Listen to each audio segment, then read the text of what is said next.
So David Chaim Smith is an author of many, many books. You're an alchemical cartographer, I guess, and writer. Would that be a correct title for what you do, among other things? I use the term esoteric cartography. Esoteric specifically here refers to the esoteric forms of mysticism and spirituality, and cartography is the practice of map making. Right, map making. Not only are my visual works maps of mystical territories, methodologies, precepts that go into one's practice, but also I view my writing as a kind of a map making, because what I'm doing is not stating a definitive presentation of anything in an absolute sense. I'm presenting my practice, essentially. I'm mapping out what I have done. So the difference is that when one states spiritual or religious precepts with a kind of absolutist point of view, you are stating something that is set out as equal for everybody, and one must rise to the occasion of this absolutist statement. I'm not doing that. I'm just merely giving you my data. Right. This is what I've done. And it changes as I change. And what I'm doing is actually giving a detailed map of the transmutation of my own phenomena. Right. So maybe before we get into what that map is or what exactly you are mapping, and your view, etc., you could give our listeners just an outline, a little bit about your story. You were telling me a bit about your youth in Queens and growing up, and it seems like you've had a very interesting life and a wild ride. So maybe people would like to hear about that. Well, I don't know how much detail you need on this subject. I got a lot of stories for sure. I grew up in the 70s, in the 1970s in New York City, when things were really falling apart. The various systems of the city, due to the bankruptcy in the mid-70s of New York City and the deterioration of the services of everything from police to sanitation to the school system and all that, everything was just falling apart. So in this chaotic mixture, I reconciled entropy. It was basically my worldview was formed in the midst of collapse. Basically. Right. So Lower East Side. You talked a little bit about as a young person in the Lower East Side and being kind of a street kid in some ways, right? And getting into drugs and all that, and then becoming an artist later on. Well, my family were well-to-do people, but I didn't stick around very much. Around the family home, I was pretty much out and about at a very early age. Like by 11 or 12, I basically had a life that nobody had any idea about, which took place, mostly downtown Manhattan, like you said. And I ended up just pursuing a life of debauchery, but at the same time had these really strong interests in, as a teenager, in surrealism and aspects of a kind of an absurdist visionary view of the universe that I pursued voraciously. I was just addicted to basically the elements that made the artists that I was digesting become what they were. It's funny because the difference is that the works that many of the surrealists produced and the causes of why they became that way were at odds with each other. I don't feel that surrealist artists were ever what they seem to be implying that they wanted was a sort of a subliming of phenomena, a sort of numinous insight into the nature of reality, because they wrote about this all the time and they made references to it, but they never even came close, because really they were, for the most part, careerists. They were just regular artists, ordinary people who fell into a historical time period which was cataclysmic, mostly between the end of World War I and the beginning of World War II in Europe. That's, I think, the cauldron of where it really gelled. And by 1945, when World War II was over, I think that the movement was spent completely. Right. Maybe that links up with, I guess, what you've called in other interviews I've listened to, this sort of dead end of psychedelia, right? That this bending of reality, that sort of leads you to maybe have an inkling of something greater, but which kind of leads to some sort of a dead end. Is that what you're expressing when you're talking about the surrealists? Is it sort of a bit of what happened to you?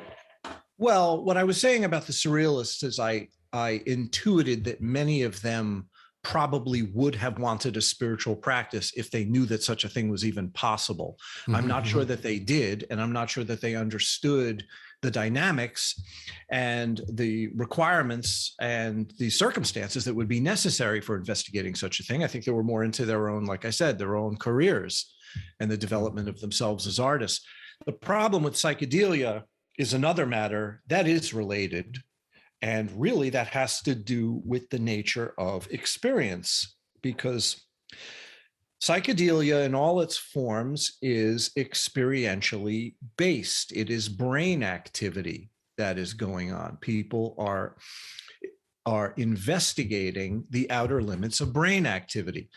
The difference between that and mysticism is mysticism might use brain activity as a springboard, but ultimately what mysticism is cited at is the investigation of awareness beyond brain, beyond experience, beyond personal identification, and the flux and flow of the neurological tides in the inquiry into the essential nature of reality, the essential nature of phenomena, which is far beyond brain and far beyond world that brain interfaces with.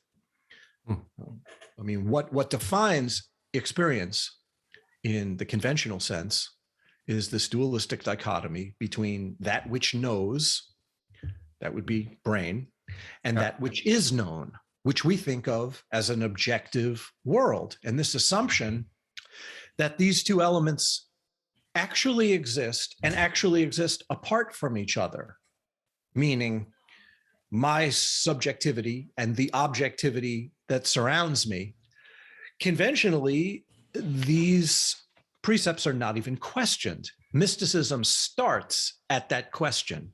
And I really don't feel that psychedelia is interested in that question. It seems that psychedelia, for the most part, is interested in the subtle interface of experience as the two bleed together, but still in a brain-based chemical.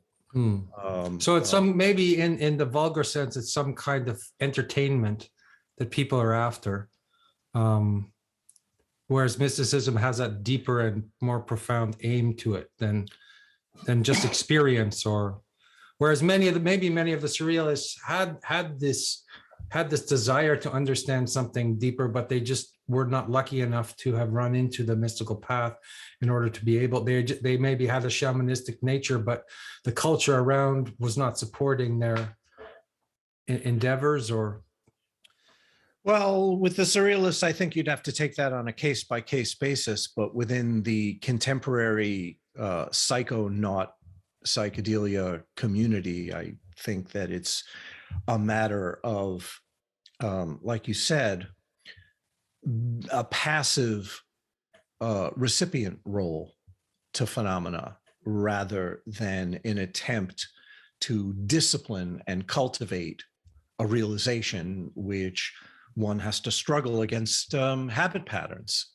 I don't see a lot of discipline and struggle where psychedelics are involved. It seems extremely passive. You are the passive recipient of an experience, which is not to say that that can't be valuable, but it might be valuable at a fairly early age, just a handful of times.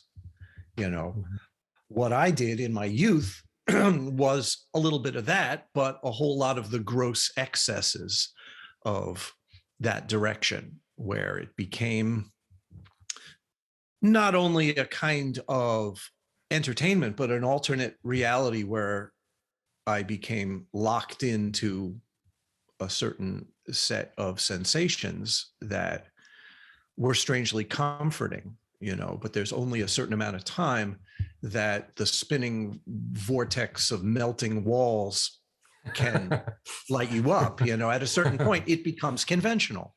You know, like you take psychedelics enough, the psychedelic state itself becomes the ordinary state. And what's the point of that? But also, doesn't it sometimes lead you to the crisis that you need to maybe to get more serious? If I look at my psychedelic experience, I think it really fucked me up. And then I wanted to do a lot of meditation afterwards, just to straighten out my perceptual world. Well, I think it's a matter of how many times that actually works out versus how many times people think that they're pursuing a direction and never actually end up following through, you know. Otherwise, the streets of the Lower East Side and, you know, many other cities would be replete with authentic mystical seekers, and they're not. They're replete with people who just sort of meander about and are rather self-indulgent about their interests and end up doing a whole lot of nothing. Okay, well, tell me a little bit about your beginnings in the art world, and you know what that was for you.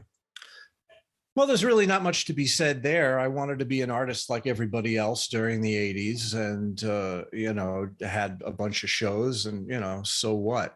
I made a bunch of works, and eventually.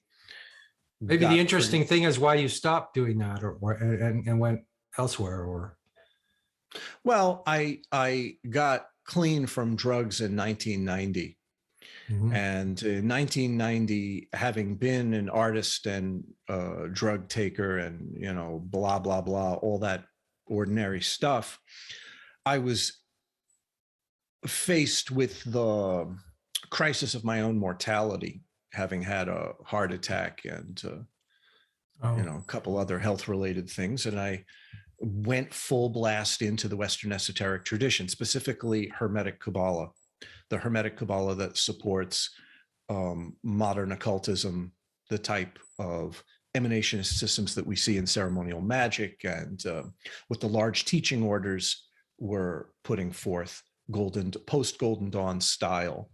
And I pursued that as much as I could throughout the early 90s, and eventually found that what I was really looking for didn't seem to be there in those disciplines.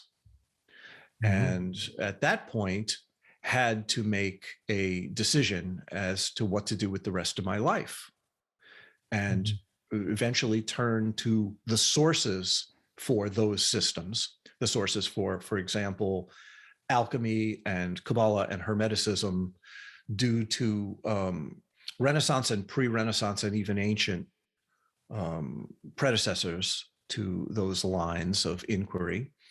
And pursuing those sources, I quickly dumped the 19th and early 20th century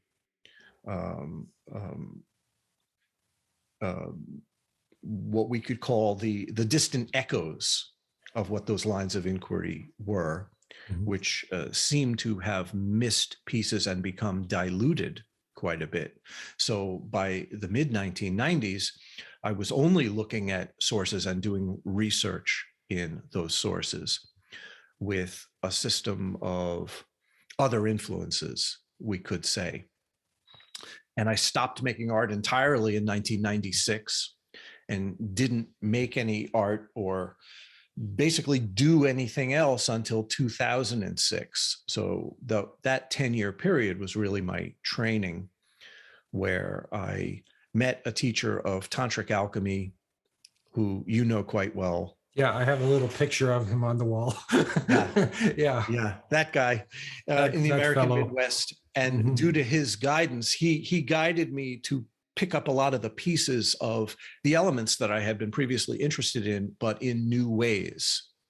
Like, for example, I was living in his hermitage in Michigan, and due to his influence, he made sure that I got trained properly, which involved studying with Black Hat Jews, Hasidic Jews, for quite a long stretch of time, many years, very intensively.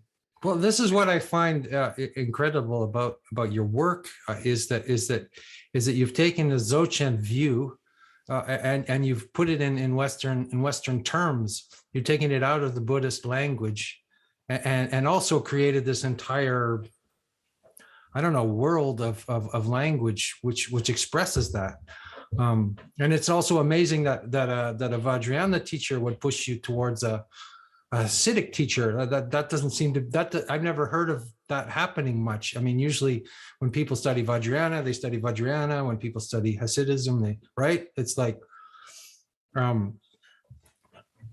well, the thing of it is that what you're calling the Dzogchen or the Ati view, once you take out all of the cultural trappings and quite a bit of surrounding methodologies in that system, the basis of it is not really a whole lot different from the highest views in many mystical systems. You see it in the Kashmiri Shaivite tradition. You see it in the Nath lineage, and Hindu tantric lineage.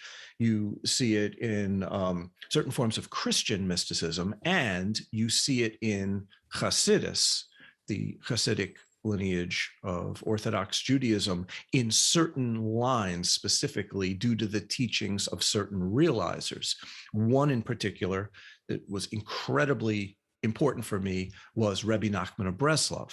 right, Rebbi Nachman. And when you read Rebbi Nachman of Breslov, not all of it, but some of it, with a certain kind of mentality, you see a view that is very much identical to the lines that I just mentioned, and certainly shares a lot of the pure view of Dzogchen. Right. And so maybe the same as if you read Meister Eckhart, or if you read the great Sufi masters, you get the same view. So that you know, then the techniques of the path are just psychotechnologies, are just, they're not the point, but they're the vehicle, right? Am I getting that right? Well, first of all, you can come to these conclusions and understand them intellectually really quite well, and still do nothing about them, in terms of doing nothing about realizing them. Once you become serious about actually practicing and pursuing the realization of these things, it's more than just an intellectual understanding. Unfortunately, this line gets horribly blurred all the time when people mistake a rather profound and even subtle intellectual understanding of these precepts with realization itself. And I don't think that there are a lot of people who understand that realization is actually something that is possible and has to be pursued by direct contact with another realizer, right? If you're interested in pursuing realization in the classic ancient fashion, you have to find a realizer. Verifying who and what they are and what they're doing is the great challenge of all these people who've hopped on board the new age train of being interested in these subjects, you know, because obviously not everybody who makes a claim of realization is a true realizer, and not everybody who even is a realizer has a realization in the complete sense. They could have partial realization, or realization of certain aspects of the system and not others. There could be authentic aspects mixed in with other things. And there could be a confusion between precepts that are still conceptualized and true non-conceptual direct aspects of wisdom that can be transmitted. So you could even get transmission imperfectly from an imperfect realizer, and no one would even know. So it's a very dangerous area to get into, because how could anybody make this determination? You know, far be it from me or any book or any source to tell you how to do it. It is highly unlikely that it would happen at all. But history tells us and shows us, with the accounts of great realizers like the lineages we just mentioned, for example, Sufi masters for sure is another great example of this, that the highest view, the sublime view, is indeed possible, and is its potentiality is replete within the human experience. Pursuing that is a different matter. So it's an extremely rare occurrence. You know, but then what do the rest of us do who are, you know, hopeless practitioners? I don't know. You don't know. I have no idea. I don't have any recommendation for anybody, and I don't get involved with people's personal practice. You know, I put out these books that I put out, and I give talks and all that, and people inevitably come to me with the question of, what do I do with the next step? How do I follow through? And I will not answer that question or get involved with people on an individual level in terms of their practice, because I don't want to do more damage. And I'm not offering my services as a guide to people. I'm just, like I said, putting out a map of what I've done, and people can find that useful or not. And that's the extent of my contribution. Well, maybe then, speaking from your personal experience, I wondered if you would share any of your meetings with your teachers, or any, you know, any big moments you had with these teachers, if it wasn't too personal or too intimate to share. Well, I mean, I've had a direct connection with the one teacher that we spoke of, Tracting Rinpoche, for 27 years. Yeah, God. And during that period, he sent me to others to study and follow through, in particular, a certain Breslov or Chassid rabbi, who it's probably best if I don't give his name, because in that community, association with a guy like me could be damaging. And also other teachers of technical Kabbalah within the Jewish world.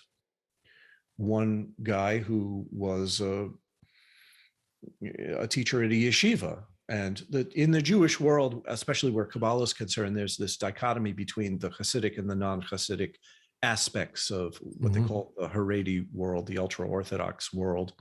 The path of the Vilna Gaon, and what they call the Misnagdim, the yeshiva world, or the non-Hasidic world, generally takes a certain approach, which tends to be far more mathematical and related to the clear apprehension of detail. And the Hasidic approach is more devotional.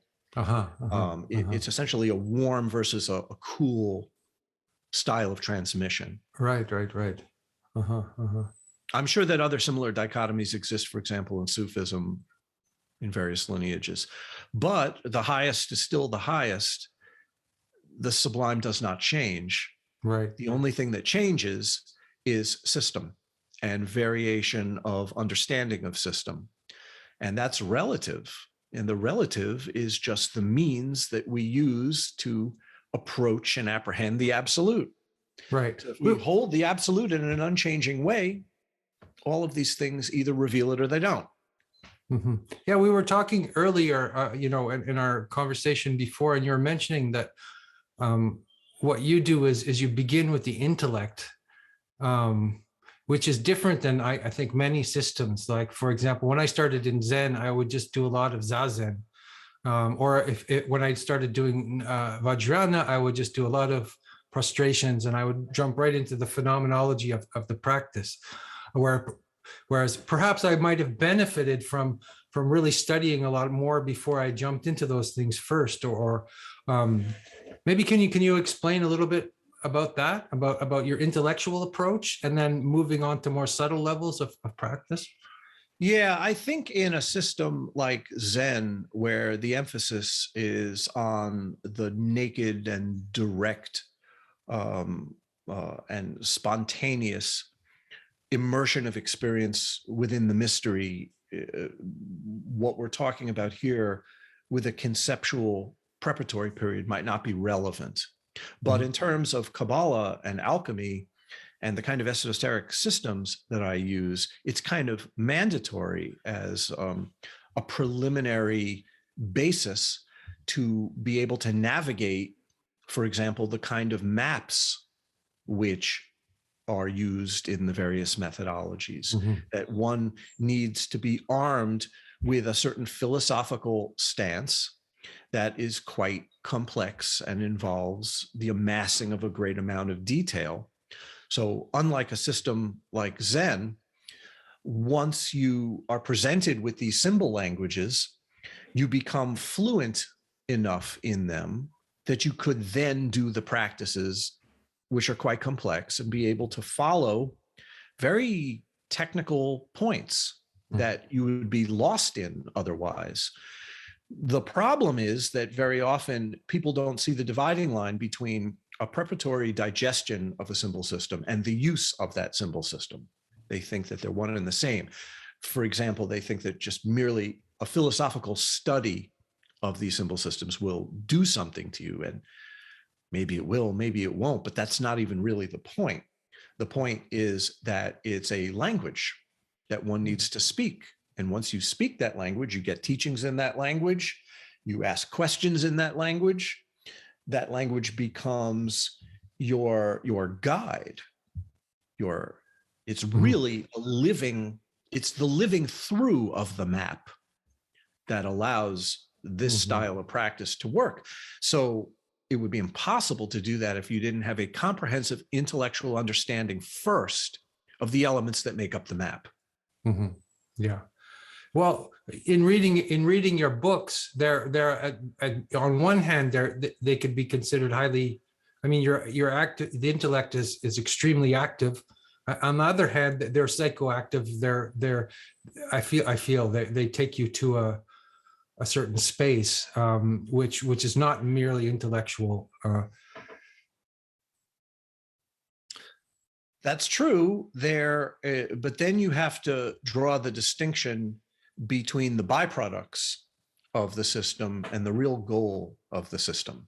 I'd say all the visionary stuff, and like you say, psychoactive, I think that's the term you just used. Yeah. Like all of the changes in consciousness that produce views of the steps along the way that show you that things are not as they seem to be and are in the process of changing. All of those things are very helpful indicators that a process is going on, and you can modify them and you could even use them methodologically. But the main point is the unchanging, unmoving apprehension of the absolute, which is the essence of purity. It is an open fullness that there are no descriptive terms or calibrations that we can use to reduce it to language or even poetic metaphor in a way that will really truly work. This open fullness that we refer to as the ground.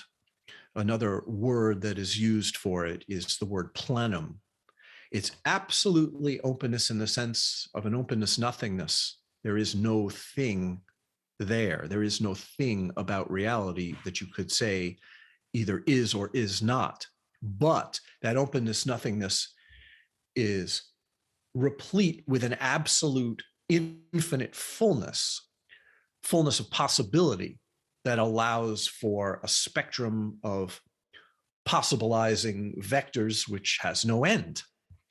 So we throw ourselves into the mystery of this ground, this plenum, which does not change because it how can absolute possibility change? Either it is absolute possibility or it is just a set of possibilities, right? Mm-hmm. The spontaneous expression of this fullness is what is generally referred to as the divine.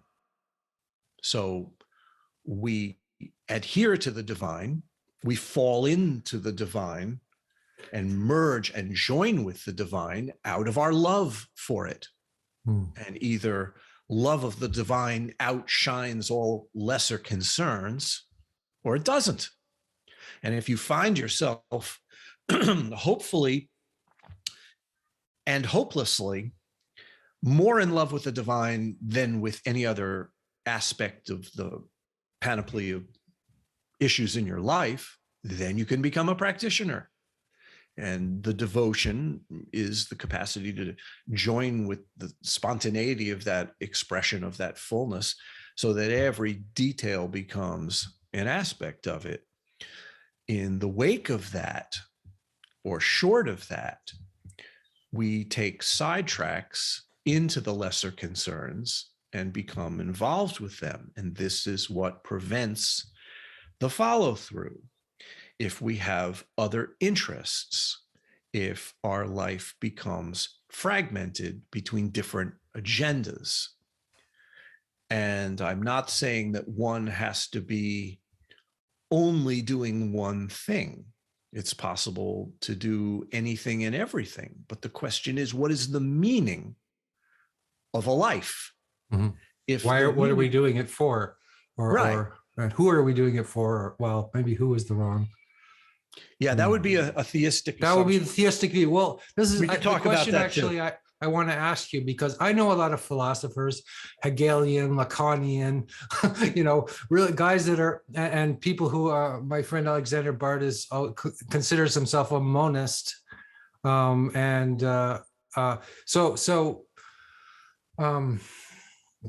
And then there's the theistic view and the non-theistic view. You talked about the divine, and normally when we think about the divine, we're thinking about the ordinary view of the divine as God, and it's a theistic view. But this is not a theistic view, right? That's correct. I don't hold a theistic view, but then again, when we use these terms, we have to define these terms. And what I do is not philosophy. And the reason why it's not philosophy is because when you get into the realm of philosophy, you're doing something with language that becomes far more important to the philosopher than what I'm doing. I'm just using language as a convenience. And the theistic argument is simply a matter of reification. You mentioned monism. Yeah. If you reify the everything, even if it's an everything nothingness, all right, if you reify it as a one, the one, capital O, then that becomes your monad. There are people who consider themselves monists, maybe in the sense that Plotinus used similar terms, and maybe they're not reifying the one. That you have to take that on a case-by-case basis. But the way that I use the term, monism is the reification of the spontaneous expression of the nothingness. So what's the difference between Plotinus's version of the monad and this version that I'm not sure if I've got that. Well, the difference is that, like I said, we have a plenum of open fullness that in and of itself cannot be reified. It's beyond reification. It's an openness nothingness, and that is the heart of the mystery. But the nature of that openness nothingness is spontaneous expression in the register that we call luminosity, the dynamism from which all things are formed, both in terms of the knowing of things and the things that are known, are aspects of this spontaneous expression of luminosity, which never departs from the openness nothingness. See, this is where the monist can, in the sense that I use the term, can reify their monad. They reify the monad of light, or the light of the openness nothingness, into a one, a great thing that includes all other things. But the other alternative, which is far more common, certainly in esoteric circles, is this idea that there is a stepping down, an emanationist departure from the absolute in steps and stages. And the assumption is that the great mystery, which is beyond understanding, certainly beyond conceptual understanding, beyond experiential understanding, and that it steps down to emanate from itself a light that can then step down to become the various functions of light throughout registers and realms and worlds and steps and stages. And each one becomes reduced or diminished, another rung on the ladder, until you proceed to the very last rung, which in most emanationist systems would be physical reality. So we have certain assumptions made about this, and most of them are theistic, that the absolute, which is the first cause, right? That's the God of a theistic system, right? That is always somehow distanced or set apart from the reality of its creation through this ladder of steps and stages. The best explanation I could give you for why my view is non-theistic is, first of all, I don't view anything having ever departed from anything else. And then you got to take this to the very root of all of the departures of an emanationist system, which is that first so-called departure of light or luminosity as the currency of all phenomena, departing from the openness nothingness.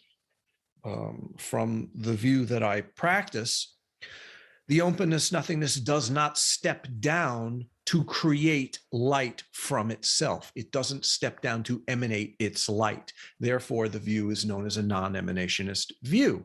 The openness nothingness and the light are the same, are absolutely equal in the essential sense, in every way possible, that the openness nothingness is essentially luminous, and the luminosity is essentially open and is literally no thing. And from the fullness of that no thingness, the luminosity is shaped according to habit throughout various registers of apprehension. And this is a very, very different way of viewing the registers of reality than the emanationist model. Because from the emanationist model, something is derived or caused from something else. And then that continues to step down. So it's based on causality or causation. Karma, so is this a view that is differed from the view of karma?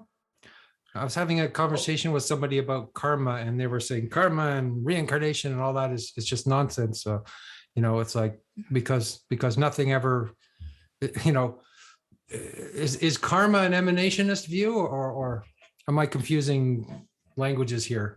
I think that these terms can be used in very different ways. Right.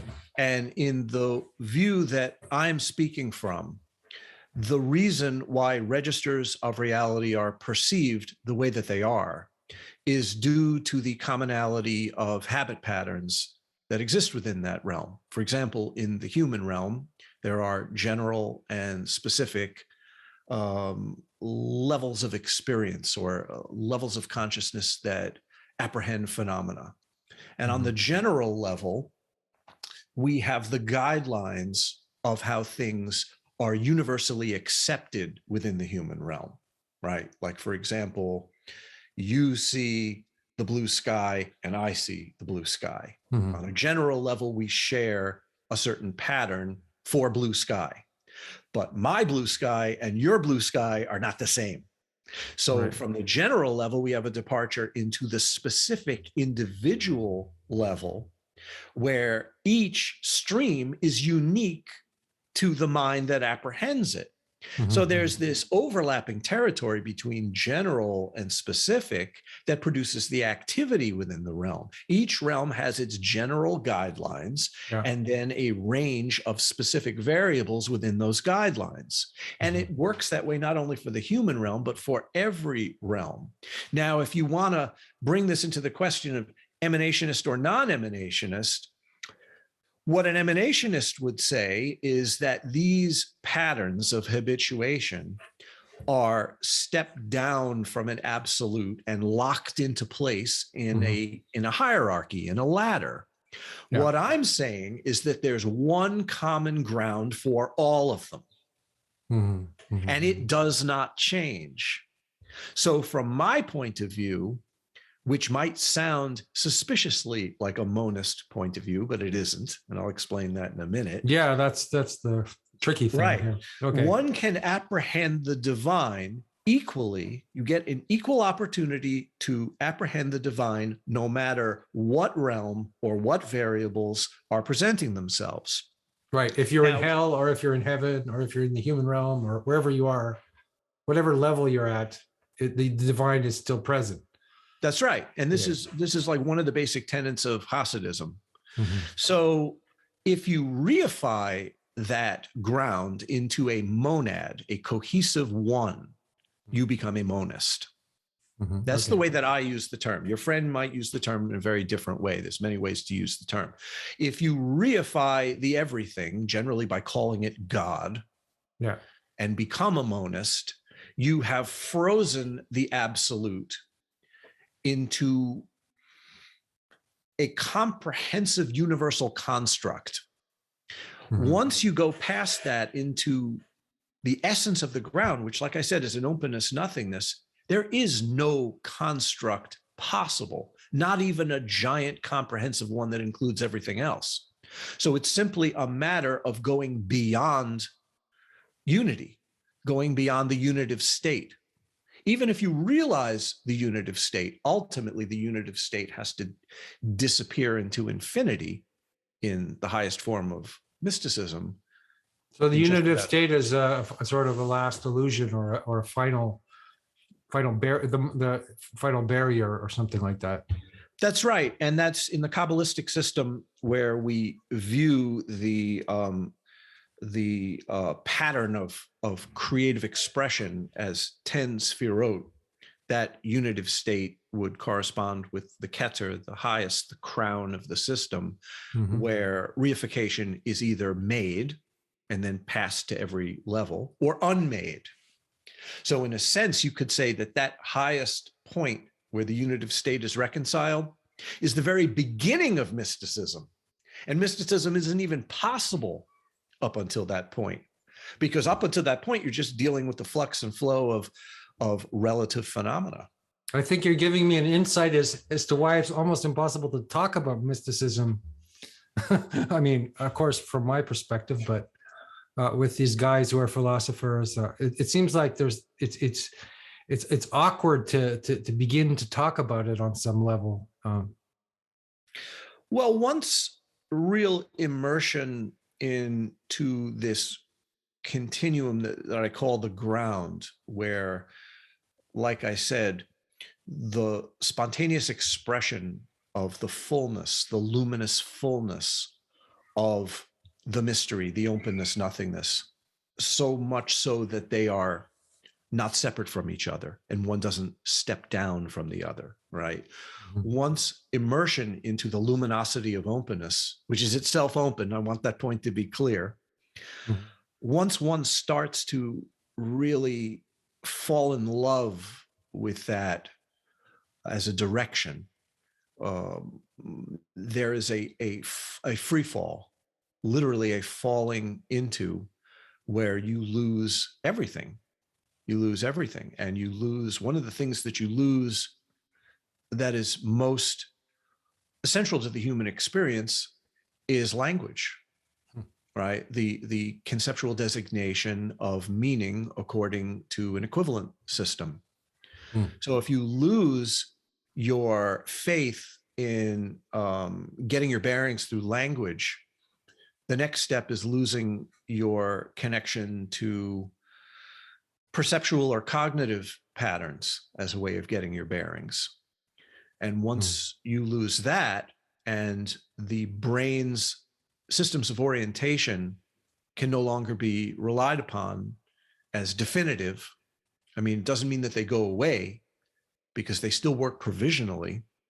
But once they go away as definitive guidelines, as they are for most human beings, you're operating on a totally different standard. And at that point, the provisional nature of phenomena becomes extremely tenuous, tenuous in the sense of dreamlike, transparent, open, permeable, right? And the other thing about that permeability or that transparency is that language starts to become transparent and permeable, so much so that all constructs that the mind forms, and language is really at the center of that activity of linguistic and semiotic designation. Once transparency seeps through and undermines the solidity of those systems, you are literally no longer able to differentiate being awake and being asleep. And that's something that's a real change. Because once you've fallen into this new standard of operation past the point of the general laws of the human realm, it doesn't mean that you've exited. You're still walking around talking to people. But once you've at least tasted this falling into bright nothingness, constructs appear in transparency, but you don't take them really quite so seriously anymore. I had a feeling you were leading up to that. Yeah, right. It's not such a big fucking deal. Well, for an ordinary person, where all you have to go on are the conceptual designations of both your own mind and the general realm in which you live, you have no choice but to take those things very seriously. You have no other option unless you're mentally ill, you know? And this is the point where the trajectory of practice starts to look a lot like mental illness for a good long time. Yeah. Which is another thing that we could talk about. Now, when people, going back to the earlier part of our conversation, when people say, oh, well, I've had this experience with psychedelics, everything that you're saying has borne out through psychedelics, I would not deny that one thing that psychedelics do, which is very interesting, is activate the parts of the brain that apprehend that which is beyond brain activity. So it's possible to get— it sort of shuts down the left hemisphere, so you have access to everything or something like that. Or, well, I don't know about that, but it's possible to get passive tastes of what I'm talking about in psychedelics. But there is a universe of difference between getting little passive tastes of that, which you're not in control of, and disciplining your mind to go to this place, you know, regularly, in a way that, well, the analogy that I always use is like, there's a difference between walking into a theater and watching a movie and being the writer and director and star of the movie. You know, that merely passive tastes of it, first of all, are fleeting and temporary, right? And practice in this area is increasingly not temporary, meaning the changes that happen that come through discipline are generally changing the processing system itself. You know, like I said, they're changing the standard upon which constructs assert meaning, right? And once those changes are made to the exclusion of all other possibilities or interests, the default setting changes. And it's not an aberration anymore, it's the new normal.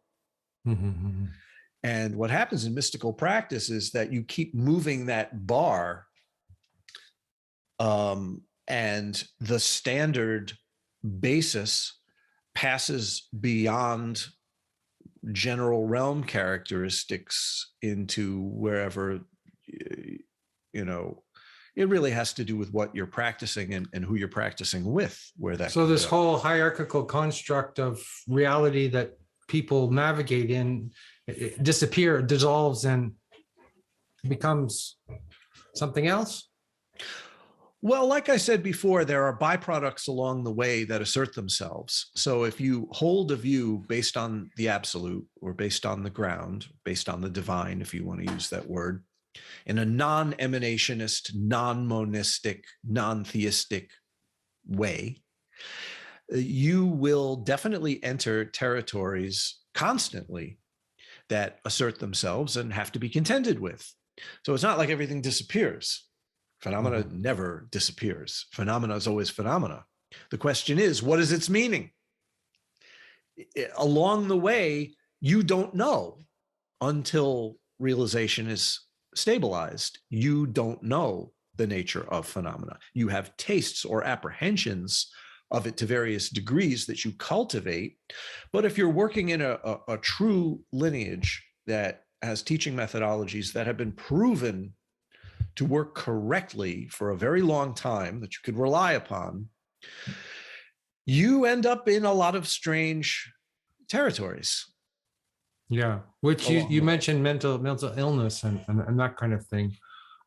How would that happen to you when you're doing this practice, and how do you avoid that? How do you stay sane when when all these things are falling apart around you, or all your filters and modes of reality are dissolving? And I think it's more a matter of not caring whether you remain sane or not, and be willing to take the risk. It's a risk. I mean, first of all, the true disasters of mysticism are an unknown, meaning, is it possible to be what is, by conventional standards, mentally ill as a practitioner and still be a viable practitioner? Well, that's between you and your teacher, right? And really, that's the only standard that matters. If you are, by conventional standards, a psychotic, but your teacher is telling you that you're doing great, then I would stick with it. Okay. Because the lesser concerns of how behaviors and interpretations of reality are processed amongst, for example, the mental health community, they are not really a concern. And there are lineages which head directly for the bullseye of this target.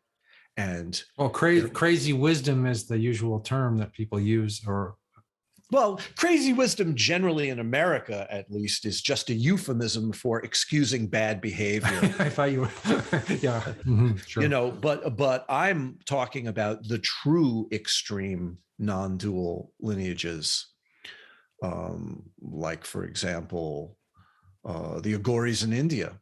Yeah, who many of them, certainly by most standards, would be called some crazy people.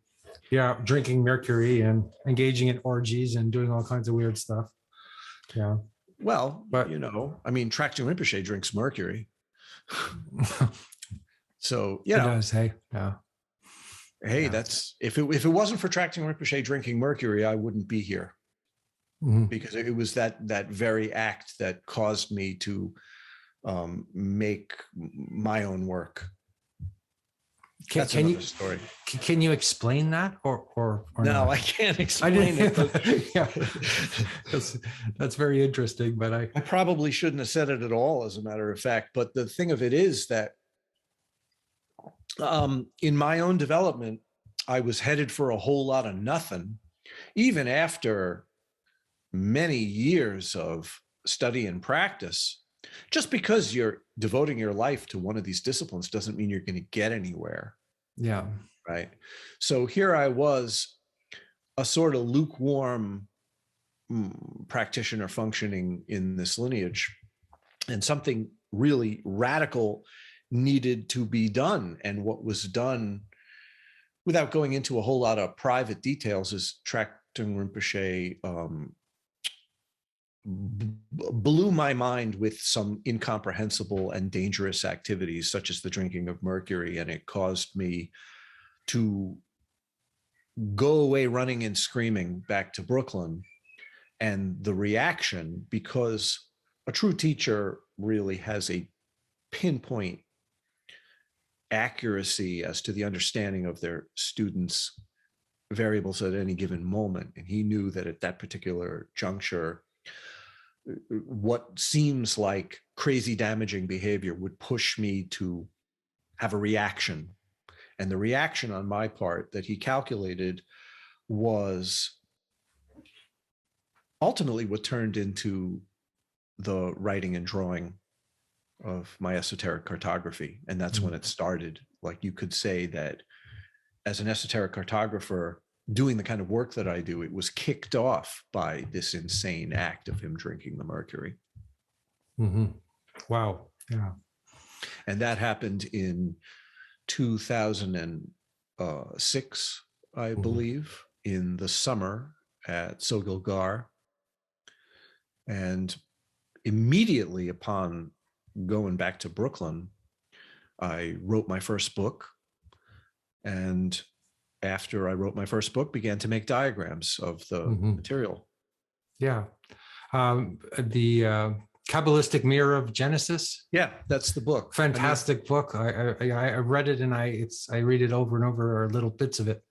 Well, the thing was that after this cataclysmic event, which was extremely painful, my reaction was to wake up in the morning and watch my wife go off to work, because she had a job in the corporate world at the time. And I would sit at a desk and write until she came home every day. And that's Kabbalistic Mirror. That's how it was written. It was a direct reaction to trying to get my mind back after it had been blown apart by the extreme bizarre activity that was thrust upon me with the mercury. And there's a lot of details I'm not going to go into about the mercury and why it was mercury and what the surrounding events were, but it was crazy and it was dangerous. And well, yeah, Vajrayana Tantra is there's many warnings labels on the bottle. It's a dangerous activity, and they're always saying you shouldn't partake in it unless you're serious. And well, it's the same with a lot of the things that appeal to people who have fixations in what they think of as the dark aesthetics of what they think are the left-hand path, and especially surrounding activities and practices having to do with tantric protectors. The reality of it is that if even the shadow of one of these protectors would come anywhere close to you, the experience would be so overwhelmingly unpleasant and negative that you would quickly realize that your fixations are pure fantasy and not. There's a lot of fantasy, I guess. There's just so much potential for fantasy in all this. Well, if somebody's talking about it in public, it almost always is pure fantasy, because the reality of it is so far different than what is commonly discussed when it comes to, for example, protector magic and practices of that sort. Like the real thing, the difference between the real thing and what is put forth as the tradition commonly amongst the world of people, the disparity is just, it's a crazy disparity.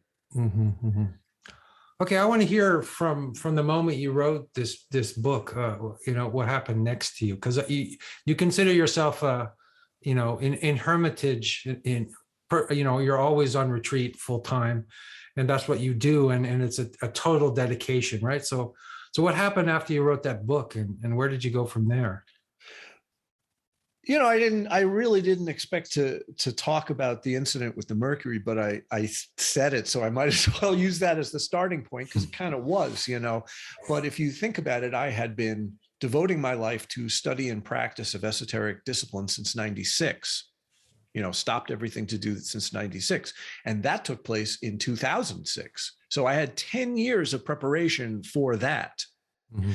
So 2006, I come back to Brooklyn, I write Kabbalistic Mirror, and I realized that all of the preparation that I had done, all of the notes that I had taken, and I basically had begun diagramming in notebook form for those 10 years, mostly in terms of two basic texts as a guideline. One of them was the first 3 chapters of the book of Genesis, of the Bible, Yeah. that Kabbalistic Mirror is based off of. But the other one, which is far and away more important for me, is a very obscure 13th century Kabbalistic text called the Fountain of Wisdom, which is almost incomprehensible. You can't just read it. It's meant to be the basis for an oral tradition of interpretation. So I had been using this since a certain teacher of Kabbalah introduced me to it in the late 90s. So for 10 years, I had been making notes on Genesis and Fountain of Wisdom and trying geometric solutions to try to take them apart, but I hadn't made real diagrams. They were notes. It was preparatory material. So once I wrote Kabbalistic Mirror, I realized that what I had done is cracked my own notes and made a cohesive. I basically understood what I was looking for those 10 years. But all the details methodologically to express it were there. So I revisited the symbol languages that I had been exploring and found that I could now put the pieces together. So my first reaction after writing that book was to start to map it out visually, graphically. And I began to make diagrams. In 2007, I started making diagrams as a major component of my practice.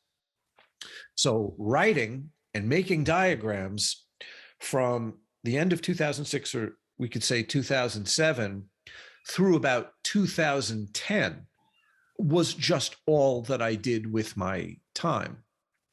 I devoted myself. And this was a huge departure from the 10-year preparatory period where I was just assembling the vocabulary. Now I'm speaking the vocabulary.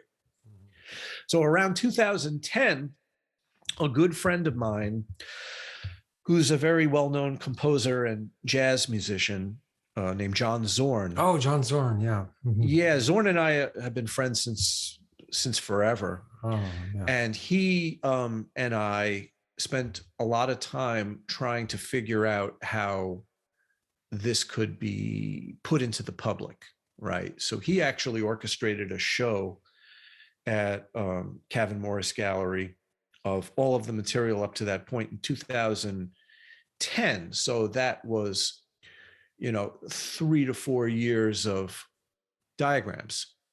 So surrounding that show, a bunch of interesting things happened, like people became interested in me and, I set the seeds for putting out a bunch of books with different publishers around that time.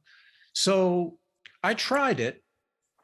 I tried answering to the context of a gallery show and publishers and whatnot. And I found that it didn't work for the way that I wanted to live, the way I wanted to continue the exploration. So after about a year, probably 2011, I slammed the door shut and left the culture, is the way I put it, meaning I don't want to have a relationship with the culture anymore. I don't want to have shows in galleries. I don't want to, doing interviews with people like, this is fine. It's not that intrusive, but putting my stuff in the New York art world, that's not going to work. So that was my very last show, was 2010. Around 2011, I realized either I'm going to be a retreatant or I'm going to be stuck in this public expression of a private thing for the rest of my life, which does not work. Oh, wow. Yeah. So in becoming a retreatant, I realized that I had to do years of formal retreat. And that's when the direction became solidified, because now I have a working vocabulary. Yeah. right? I had 10 years of preparation for the elements of symbol systems. Then I began to use those symbol systems in a cohesive way that actually spoke a language and could articulate what I wanted to articulate using this arcane symbol set. I dangled it into the public for 2 seconds, saw the error of that, and then ran in the opposite direction and started a life of formal retreat, which involved the generosity of my wife, who chose to take care of me as a retreatant. And for the period of formal retreat, she moved out of the house to allow me she got an apartment down the street. Wow. And took care of me, cooked for me, and took care of all of my needs. So I didn't have to have any responsibilities or concerns. And basically kept up her job and took care of me in retreat. And I sat in the empty apartment for several years and did various types of formal retreat. Yeah. So my formal retreat years went up till 2015. Yeah. What's interesting, I your formal retreat started in 2010, you said, or no, it started around 2011 or 2011. Okay. Or yeah, something like that, 2012, because I spent a year wasting time in the New York art world. Oh, I see. Yeah. I remember you talking about the fact that you were in retreat in Brooklyn, on a busy street, and that it didn't matter whether you go on retreat. It doesn't matter if you go on retreat in downtown New York or if you're in a mountain in the Himalayas. It makes zero difference. Yeah, there's this fantasy that exists in the popular imagination of going off to the cave or the mountaintop, as if that's going to solve all your problems for you, which of course would never work, because you're going to take your problems into the cave and then you're going to go be a mess in the cave. But the thing of it is that retreat, which is really very misunderstood, is 100% mental. You could do it anywhere if you had the right mentality. So yeah, I was in the. So you wouldn't even have had to have left with your wife if you had the right mentality, and you wouldn't have had to be in separate apartments. I mean, could you have done it with other people around, or would you have to be alone? No, I mean, that's just you, but that's a different issue, because there are certain logistical issues about technique. For example, the need for absolute silence and lack of activity in the same room with you. Like outside my window, I lived on Old Fulton Street in Brooklyn, across from the Brooklyn Bridge. On the other side of the street was the Brooklyn Bridge. So I was right on the water, city skyline. This is a place where tourists go. Yeah. And they go to eat pizza and walk around, and the tour buses come in, and there's yelling and screaming and all kinds of fights and things, and bars across the street 24 hours a day, right? So it was extremely loud and disruptive, plus construction constantly on the bridge and whatnot. So it was not quiet. But there's a difference between that and the room that I'm sitting in. If there's another person in the room, I am not strong enough to practice through that. So that's my limitation. Gotcha. Okay. Right. So my wife had to move out so that I could at least do the actual practices that I needed to do and blot out the whole of everything else. It's going to be different for each person, but that was my dividing line. And my years of formal retreat were not entirely pleasant. They were painful. It was not a peaceful thing. Like, that's the other fantasy that goes on in the popular imagination, is that my life is so chaotic, I'm just going to run away to the cave or the mountaintop and all my problems will just go away. I mean, I'm laughing because the opposite would happen if you did that. It would amplify everything. The craziness of your own head would be so off the map that you'd run back to the big city apartment that you came from. You know, you wouldn't walk, you would run. after just a little bit of facing of the state of your own affairs. Yeah, I have a small experience of that. I was at a monastery for a year, and I went bananas while I was there. So, yeah, with good reason, because yeah. I mean, how else are you going to find out? How else are you going to find out? Yeah. So I sat in this apartment, I sat in this room, and went through the burning through of a lot of real obscurations and obstructions that were inherent in the habit field of my own mind, which was painful. And now I also must mention this: during the period between 2006 and this retreat period, I had left the Tractum Rinpoche's lineage officially, like cursing them, like left in an unpleasant way. But he knew it the whole time, and we were like secretly in communication. And then at a certain point, he comes to New York. He flew to New York to sit in the room with me and tell me what had just happened. And until he flew and sat in my room in Brooklyn, I still thought Tractum Rinpoche is crazy. He drank Mercury, he's out of control. Like, I had no idea that this was like a planned event to get me to do all this stuff. So once I heard from him sitting in my living room that he and the other realized members of that lineage had actually orchestrated this, and it's kind of time for me to come home now. Okay. And then he left the next day. Like, he came to New York to say that in person and then went back home. So that's unusual. And then I started my regular life of frequent visits to the Gar, the Hermitage. And I have a little hut there, and I, have a place to stay on the property in a hut. And for the following years, I was going out there all the time. And recently, I've just been doing such intensive work here that I didn't go out there for 1 year. I just came back, actually. Right.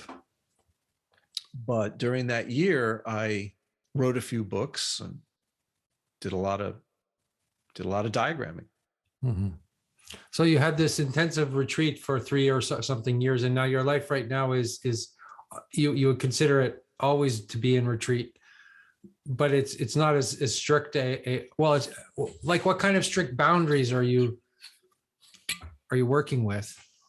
Well, this is another thing that people don't understand about retreatants. Like, the boundaries are always changing according to what you're doing and what the needs are and what you're asked to do. There's many, many different types of boundary structures, from absolute formal boundaries to permeable boundaries, to boundaries that are selective. Closed boundary formal retreat is what everybody thinks of with retreat, and that's a thing for certain people. But there's also flexible boundaries too, and I've explored all of it.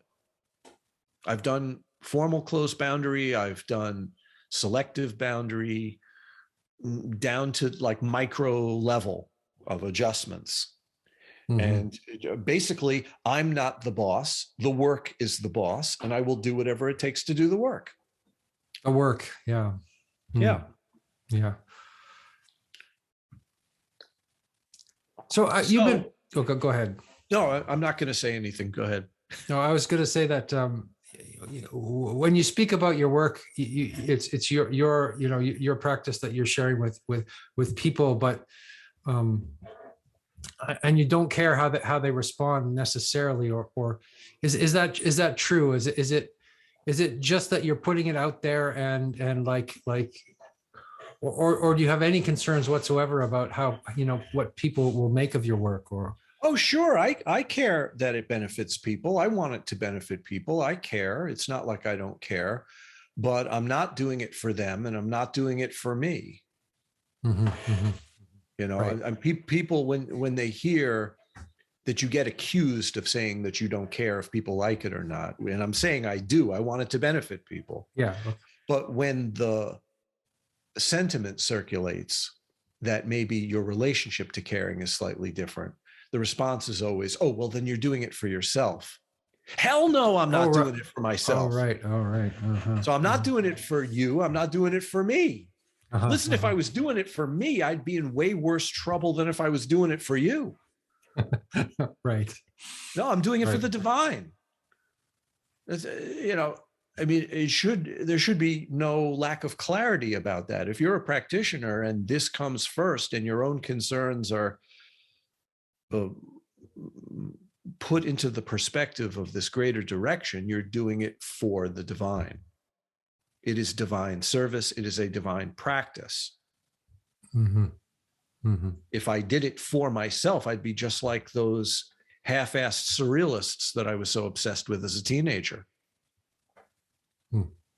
And then I would just be, another careerist artist or writer making their personal statement. See, I'm not doing personal expression.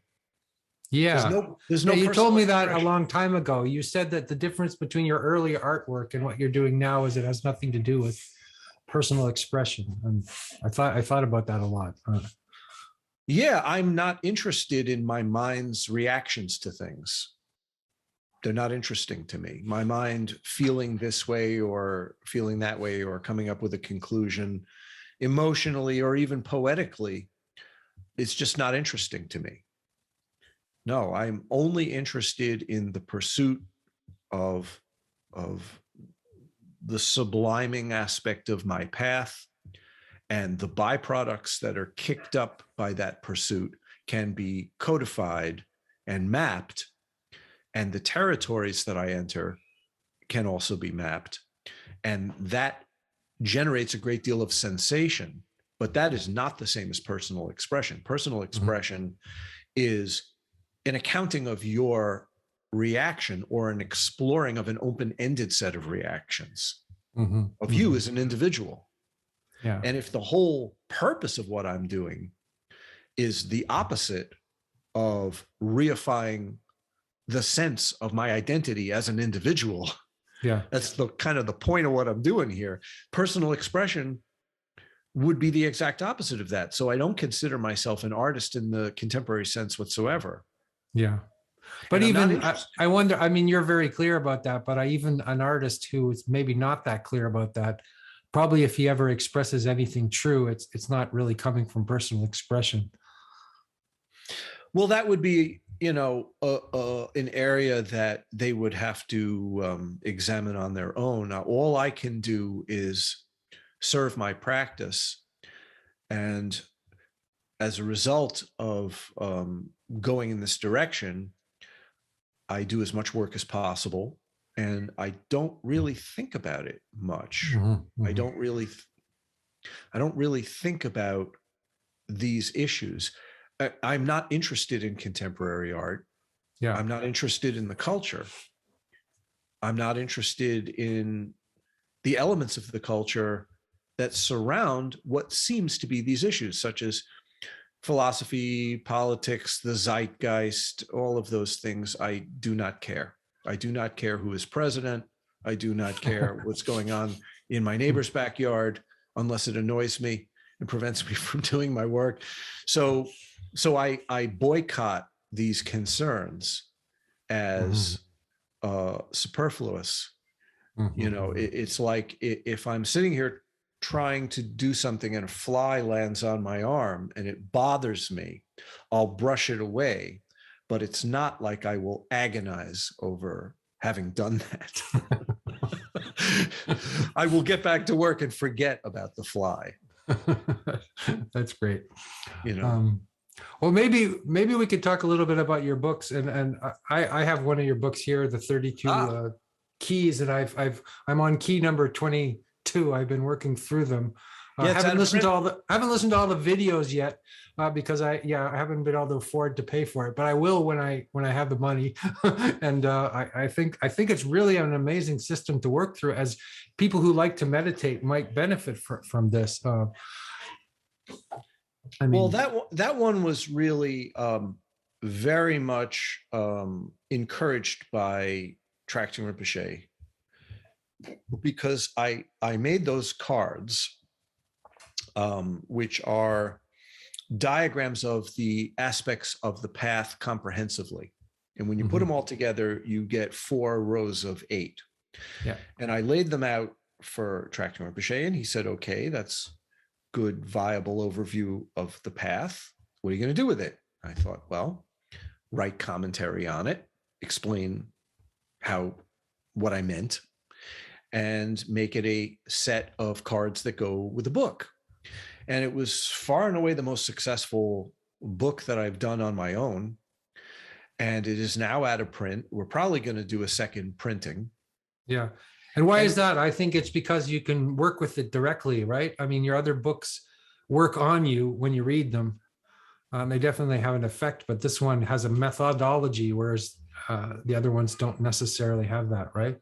Yeah, and it's an attempt to sort of gather it comprehensively into one place to get an overview.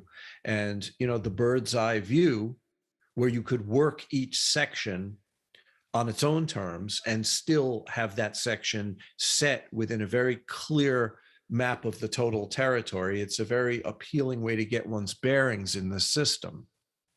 Yeah. The problem is that I am constantly pushing the boundaries. So every time I do a book, by the time that book is made available, I'm not thinking about that book anymore. I'm thinking about the next book. So, I kind of had this hesitancy to put out the second edition, because I read it and I go, oh my God, I could You mean you would want you to now. have to rewrite it again in a different way or something like that? Yeah, I could do that, Or, but or that edit would be, it or... well, if I did that, it would be at the expense of the next project. I would be taking energy and focus away from the next thing. And I'm always working on the next thing. So if you're always working on the next thing, revising an old thing is like, oh yeah, you really don't want to do it. So I'll probably just put it out as is. But the thing of it is that it seems to help people very directly in the sense of being comprehensive and site specific. So I did these teachings, one on each of the 32 keys, on Zoom with a group with Q&A. My wife Rachel and somebody who works with us took elements of the cards and made animated graphics in the videos to a certain extent, a lot or a little, and we put them out as a set. Right. And now they're available online for a nominal fee. And people seem to really like them. My next book, which will be called Black Ether, is a very unusual book. It's the first book that I've done. Oh, you're naming it now. The last interview I heard you say you weren't going to share the name, but the name it's in production now, so the name is out there. Okay, the name Black Ether. So it's the 32 keys, then it's the Fountain of Wisdom, and now it's Black Ether. Well, there was another one actually. I'm missing one in there. Okay. Quintessence of Secret Mercury. Right. Yeah. Okay. Quintessence of Secret Mercury is a book that I put out at the same time as I put out The Fountain. I put out 2 books at the same time, and it's mostly images and short texts. So it's a good, concise collection for people who want to observe what it is that I do in a sort of creative sense. Like, it probably has way more images than most books do, and the texts are sort of poetic expressions and relatively short, so it's easy to look through and digest for those who might not have the wherewithal to really want to pursue the system. Like 32 keys is pretty intensive study. Quintessence of Secret Mercury is like a lot of nice tastes. But one thing that's in that book that relates to our conversation is I did a string of notes during my years of formal retreat. And I ended up calling that notebook text the Quintessence of Secret Mercury, and I put it out in its entirety there. And the weird thing about that retreat text that I wrote is it had the seeds of all of this stuff that I would elaborate later and into an entire system. But at the time that I wrote it, I was barely aware of what I was writing. And I wrote it down, I put it in the notebook. It sounded good, and I sort of got the point, but I don't think that I really understood it. So it was kind of like an acorn that grew into a big tree or something like that. Or... Yeah, and then I revised it, cleaned it up a little bit, and I put it out and named the book after it. So that came out at the same time that Fountain of Wisdom came out. Plus, it has a lot of images in it. It's got a lot of visuals. And after that, which was less than a year ago, this real shift happened where the material that I had digested from Fountain of Wisdom is a very odd text. There are things that mark the Kabbalistic system for people. The worlds, the levels of the soul, the sphirot of the tree of life, right? The Fountain of Wisdom is a Kabbalistic text that doesn't use any of that vocabulary. There are no sphirot, there are no worlds, there are no levels of the soul. Everything that marks Kabbalah in people's minds is absent from the text. It is very, very weird. What it has are psychoetheric suggestions, atmospheres of phenomena on the very subtle level. Yeah. And is that the same thing as rasas, the rasa? Well, I interpret many of the psychoetheric atmospheres as rasas, but some of them are different than rasas, because rasas are feeling tone resonances that are pitched to very specific qualities. Like a specific rasa will be a specific quality. Some of the sensations in Fountain of Wisdom are like that, but some of them are much more general and less specific. And some of them are just give you kind of the pretext for a rasa, right? Like the space in which rasas could appear. So it's much more sort of, the spectrum is much wider. It's not just merely an accounting of rasas. Rasas are one phenomena of tastes that occur in different registers. The Fountain of Wisdom is giving you this wild spectrum of places where all kinds of phenomena can arise. And as a result of digesting this and spending just enormous amounts of time functioning that way, I started to adopt this direction that the Fountain of Wisdom leads into, and found that my own inquiry and exploration could go in this direction beyond the boundaries of the Fountain of Wisdom text itself. And I started revisiting quite a bit of the material that I had been working with through this new vocabulary of exploration and inquiry, and found that the Fountain of Wisdom really was much more of a kind of a springboard into a way of working contemplatively that had never been done before. It's almost like I wanted to have this methodology of inquiry, but it hadn't been invented yet. And it took the Fountain of Wisdom to push me into the invention of the methodology that I could then apply. The application became black ether. It's a way of engaging phenomena, the field of appearance, through the view. What do you mean by black ether? I've heard you say that many times, and I've been trying to absorb what you mean by that. And okay, let's say that you have a perception of something. It's a mental construct could be internal, could be external, doesn't matter. What makes that mental construct what it appears to be is itself and the exclusion of everything that it's not, right?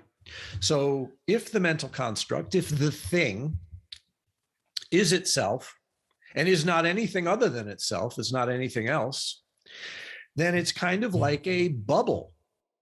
It has a barrier, it has a skin. Just like any perspective that we have has a limitation by virtue of the fact that it's a perspective. Yeah, the line of limitation would be the skin or the shell. In Kabbalah, that's called a klipa, right? So if conceptuality in a conceptualized universe is made entirely of these assumptions of mental constructs, which are shells or skins around designations, conceptual designations, then you could look at two parts of the skin. There's a part that faces into itself, right? If there's a bubble, the skin of the bubble can face into what the bubble contains. But on the other side of the skin, it faces out into infinite open expanse, right? So these two aspects of the skin that face in and face out, which are called the front and the back, or the inner and outer aspect of that skin. Like is that the burning bush metaphor again? The front and the back of God or whatever? Yeah, because Moses says to God, presumably at the burning bush, who should I say sent this? And he says, Ehya Asher Ehya, I am that I am. The punchline of the joke is no man can see my face and live. No man can see the front, meaning the part that faces out into infinity. The totality or the... Yeah, you can only see from the point of containment in. You can't see from the point of containment out, right?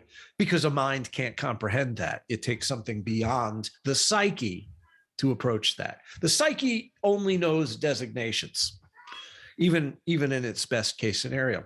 So black ether is this magical point where the front and the back of the skin of a mental construct touch each other. And at that touch point, the ground is directly asserted and the shell or the skin can be unmade. Because at that touch point, at the point of black ether, there is no one point of black ether. The touch point is where every touch point of every mental construct in infinite, interpenetrating, overlapping, transparent, selectively, mutually non-obstructing relationships and clusters, they all share one touch point because it can't be fragmented or isolated. There is no such thing in terms of the black ether as a difference between the one and the many. That's the point where the one and the many come apart and dissolve into the ground. So if you were to realize one point of black ether in one particular shell where inner and outer touch, you realize the point of black ether inherently in everything. And there's a great deal more about this Kabbalistically that has to do with the concealing of divine sparks within the appearance field. Because the job of realizing the black ether, which is to unmake the shells that posit reification and division, right? If you were to successfully realize the black ether at all, you would then have the means to unmake not only one shell or group of shells or network of shells, but the very impulse of shell construction, which would mean that what was concealed in those shells, which are sparks of the divine, would be spontaneously liberated. And the spontaneous liberation of divine sparks is very much the same as the realization of divine ether, because just as the divine ether can't be reduced to a one or a many, you can't fragment sparks of the divine either. How can there be sparks, plural, of the divine if there's no reification and division in the divine? It's only our habit field that thinks that there are instances of the divine. In reality, there's only the wholeness. So when you realize the black ether as the unmaking of the shell structures of mental constructs and designations, you spontaneously liberate sparks and realize luminosity in its innate or essential sense. Mm-hmm. And that is called gnosis. Mm-hmm. Mm-hmm. So spontaneous realization, which doesn't mean stable realization. And would that make it so that you don't know the difference between dreaming and sleeping? Because is that the moment between dreaming and sleeping? Is that the black ether? Oh, no, I think that erasing the difference between dreaming and sleeping happens much earlier in the process. I don't even think it's that big a deal. I think erasing or selectively to some degree, erasing that hypnagogic barrier is a way more common thing than realizing black ether. I think it's something that if anybody was really interested in it, all they would have to do is just examine their own phenomena. And depending on the degree to which they were interested, they would realize that things as they appear to be are already inherently dreamlike. Mm-hmm, mm-hmm. Well, I was more thinking about the boundary between sleeping and waking, like this boundary. Well, that's just the thing. There is no boundary between those two states. The just perceived like boundary. The whole concept of the shells and the divisions between things is an illusion from the outset. So when you realize the black ether, you're not actually breaking through something. It was never there to begin with. Mm-hmm. So what you're realizing is just that the shells that constitute so-called ordinary assumptions about reality, they were never real to begin with. They were an assertion of your perceptual habits from the outset. They were always a projection of your base tendencies and the specific limitations of your habits and the general tendencies of the realm's habits. And they were never anything other than that. And there's no thing about them which is essentially real whatsoever. So what's the difference between that and like death or something? I'm jumping around. I'm kind of. Well, the realization of the black ether is presumed on a certain assumption that the beginnings and ends of phenomena are mental designations that have no reality either. So the ultimate beginning and end of phenomena is the birth and death of phenomena. And what I'm saying is that distinction is an assumption, a perceptual assumption that is conceptual. You are conceptualizing that something is born and something will die. That is predicated on the fact that you think that there's something there. Mm-hmm. And I'm telling you, in the realization of the black ether, that is not the case. There is no thing to be born and no thing to die. So the conceptuality that you're breaking through is a birthing, deathing set of conceptual assumptions that have no validity. This is generally what is termed the apophatic approach. I was just coming to that word. And you said post-apophatic, right? Yeah, well, what did you mean by that? Well, when we deal with pure vision, what we call pure vision, which is a view of phenomena as inherently replete with divinity, right? That becomes possible after the conventional habit assumptions that ordinary people carry around is exhausted or resolved, you could say. And the means by which that resolution or exhaustion of habit tendencies happens is immersion in what we call the apophatic bath. Essentially, immersion is in the nothingness state. Mm-hmm, mm-hmm. But of course, immersion in the nothingness state doesn't mean that the world goes away. So the spontaneous expression, because it's the no thingness state. It's not a mere void. Yes, but the world doesn't go away. So there is the spontaneous assertion of phenomena that still has to be contended with. So depending on the degree to which the apophatic immersion is resolved, there is a post-apophatic reassessment of the meaning of things. So for example, this glass to what we could call the ordinary habit field seems to be a thing, right? It seems to be itself and nothing else. Here it is. It has substance. It occupies a place dimensionally and can even be seen in a continuum of motion, which we call the dimension of time. We could conceptualize about it and come to a conclusion that it either is or is not, right?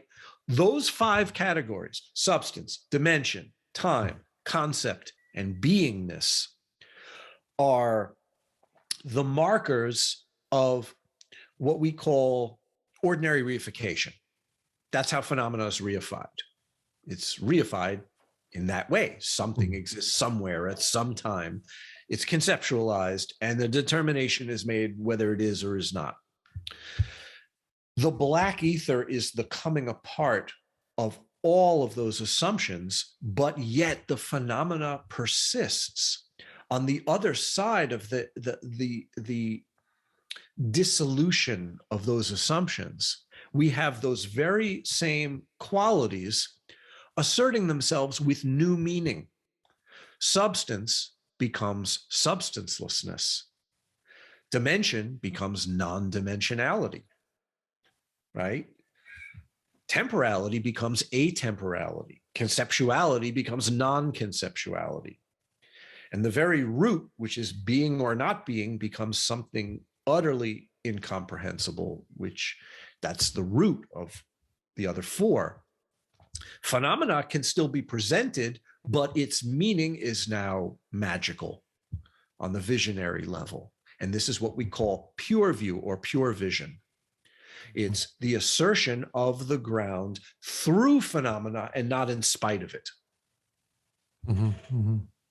So this is the main alchemical transmutation that takes place, where ordinary view is displaced by, or we could say consumed by, the nosemic or Gnostic vision, which is the post-apophatic assertion of divinity through infinite variation. But there is no entity or monad being asserted. It is completely open, which is why I say that my view is a non-monistic view, because the very thing that makes it work is that apophatic immersion into nothingness.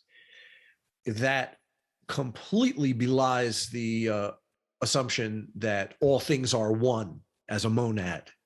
You couldn't have an apophatic or a post-apophatic transmutation if you held the kind of monist view that I'm talking about. So when people say, God gave the Torah on Mount Sinai, right? The very thing that reifies the absolute, which most people assume when they call it God, this is the very root of something that we are reassessing. Because when the voice answered Moses at the burning bush, he said, "Who should I say sent me?" And he said, "Eher asher ehya, I am, or I will be that which I will be." There's a series of places you could go with that. And one of those places is, oh, you mean God is a giant ego that includes everything else. I am. Yeah, right. And if that's the case, there's your monad. Yeah, we're just calling it God now, but it's really just like what I'm doing with my own mind. So actually, the other side of God, or whatever, the other side of the burning bush, or is without dimension, or without, can't be reified or describe and No, explain? no. or- What I'm saying is that we're doing away with the concept of sides. There's no sides anymore. Yeah. So, Yeah. okay. Yeah. Because if you have two sides, you're doing it again. You're doing it again. Yeah. Yeah. But how could you not do it again in when you're using language to describe these things? Well, I mean, that's why you got to dump the language. that's why you got to dump the language. Okay. Yeah, that's why you got to Mhm. dump the language and dump the philosophy and dump every conceptually designating coordinate point that is used to reify phenomena wholesale. Get rid of it. Throw it in the fire. The beast must be consumed, but if the beast is everything, the beast must consume itself. Yeah. So if there's sides, you're doing it again. And if you're doing it again, you're not going to get out of that predicament until the pith of the wisdom of the arrangement is made evident. And this answers one of your first questions. Why is it necessary that somebody intellectually understand these points before they're able to practice them? It's because of just that if you don't intellectually understand what I just said, you can't practice, at least not in the way that I'm suggesting. Yeah. Well, I mean, that was kind of a question. It's like, okay, yes, I intellectually understand that, but that's so far removed from, I guess, what actually the actual experience that could lead to a sort of conceit or does lead to conceit. So that's the intellectual conceit that I might have because I just understand some cool, Well, you see this a lot in a sort of new age pseudo Advaita, yeah. Like, hey, Jim Carrey thinks he's enlightened now, So, I mean, I don't know. I'm not casting aspersions on Jim Carrey. Who the hell knows? I'm just saying that this is a tricky issue, a slippery slope. And yes, you could end up making a really bad mistake and wasting years of your life. Mm-hmm. If you didn't have the view calibrated and you weren't doing the work, well, I don't know. I don't have the answer for anybody. Uh-huh. All I could do is state the problem and state the question. I don't have the answer to the question. So if somebody says, well, how do I avoid, or how can I not do, or et cetera, in terms of the mistakes that could be made, that's on you. You figure that one out. All I could do is state the question and the problem as coherently as I can, draw you a map to tell you how to get there, and the rest is on you. And this is the real reason why it's considered dangerous.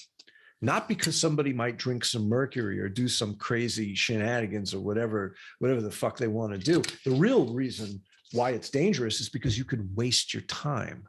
You could waste your life. Oh, you said a fantastic thing the other that I've been thinking about also a lot. You said, what is the definition of evil? And that is wasting your time. Yeah. I never heard that before. And I thought, that's just so right. I mean, that's just so true.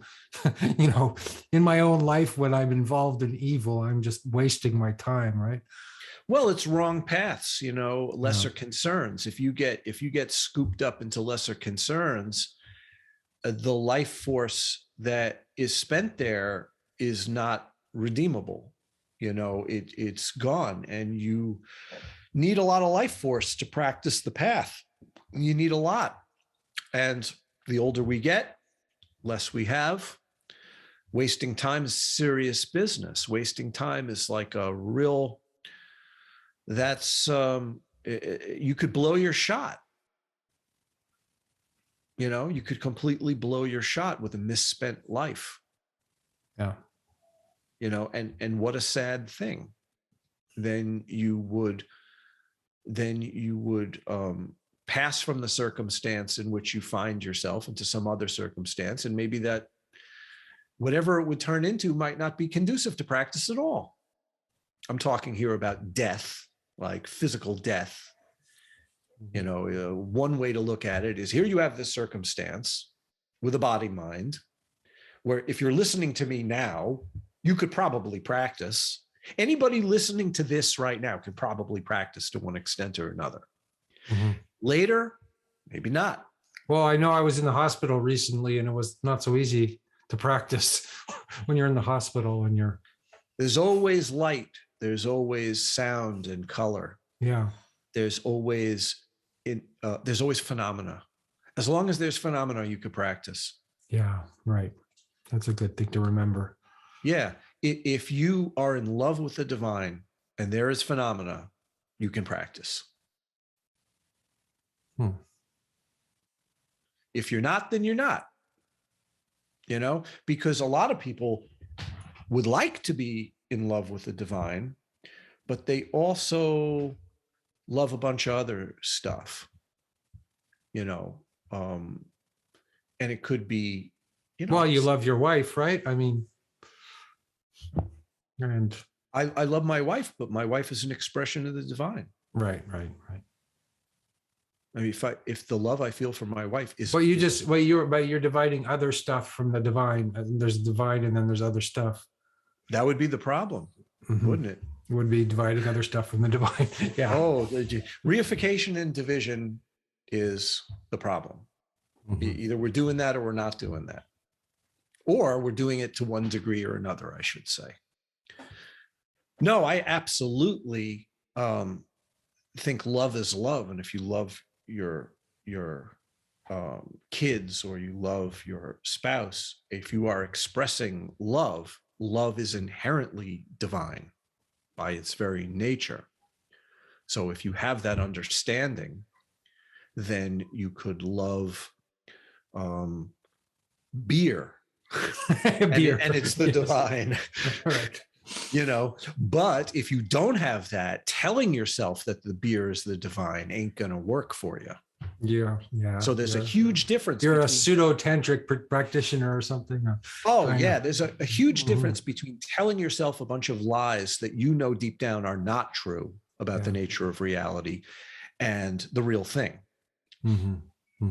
Right. Like it's very common amongst Advaitic and Dzogchen circles to excuse my bad behavior by saying, well, it's all the divine anyway, or it's all emptiness anyway, depending on what system's language you want to use. So therefore I can act like an asshole, and essentially excuse my conventional behavior with a fancy esoteric con job that you're playing on other people or yourself. I mean, yourself first and other people as a consequence of that. So the whole thing is really, I think, very, very important to get your ass kicked by somebody who sees through what you're doing. And that's a big part of what a teacher does is, like Tractor Rinpoche always jokes that he's just like a fancy garbage man, taking out the trash of people's nonsense. And at a certain point, all you could say is, well, thank you. Because if you didn't do that, it wouldn't get done. Well, I remember the first time I met him, he was like, who's this Andrew Sweeney guy who wants to be my student? Get away from me. It was very confrontational, and he was being nice to everybody else.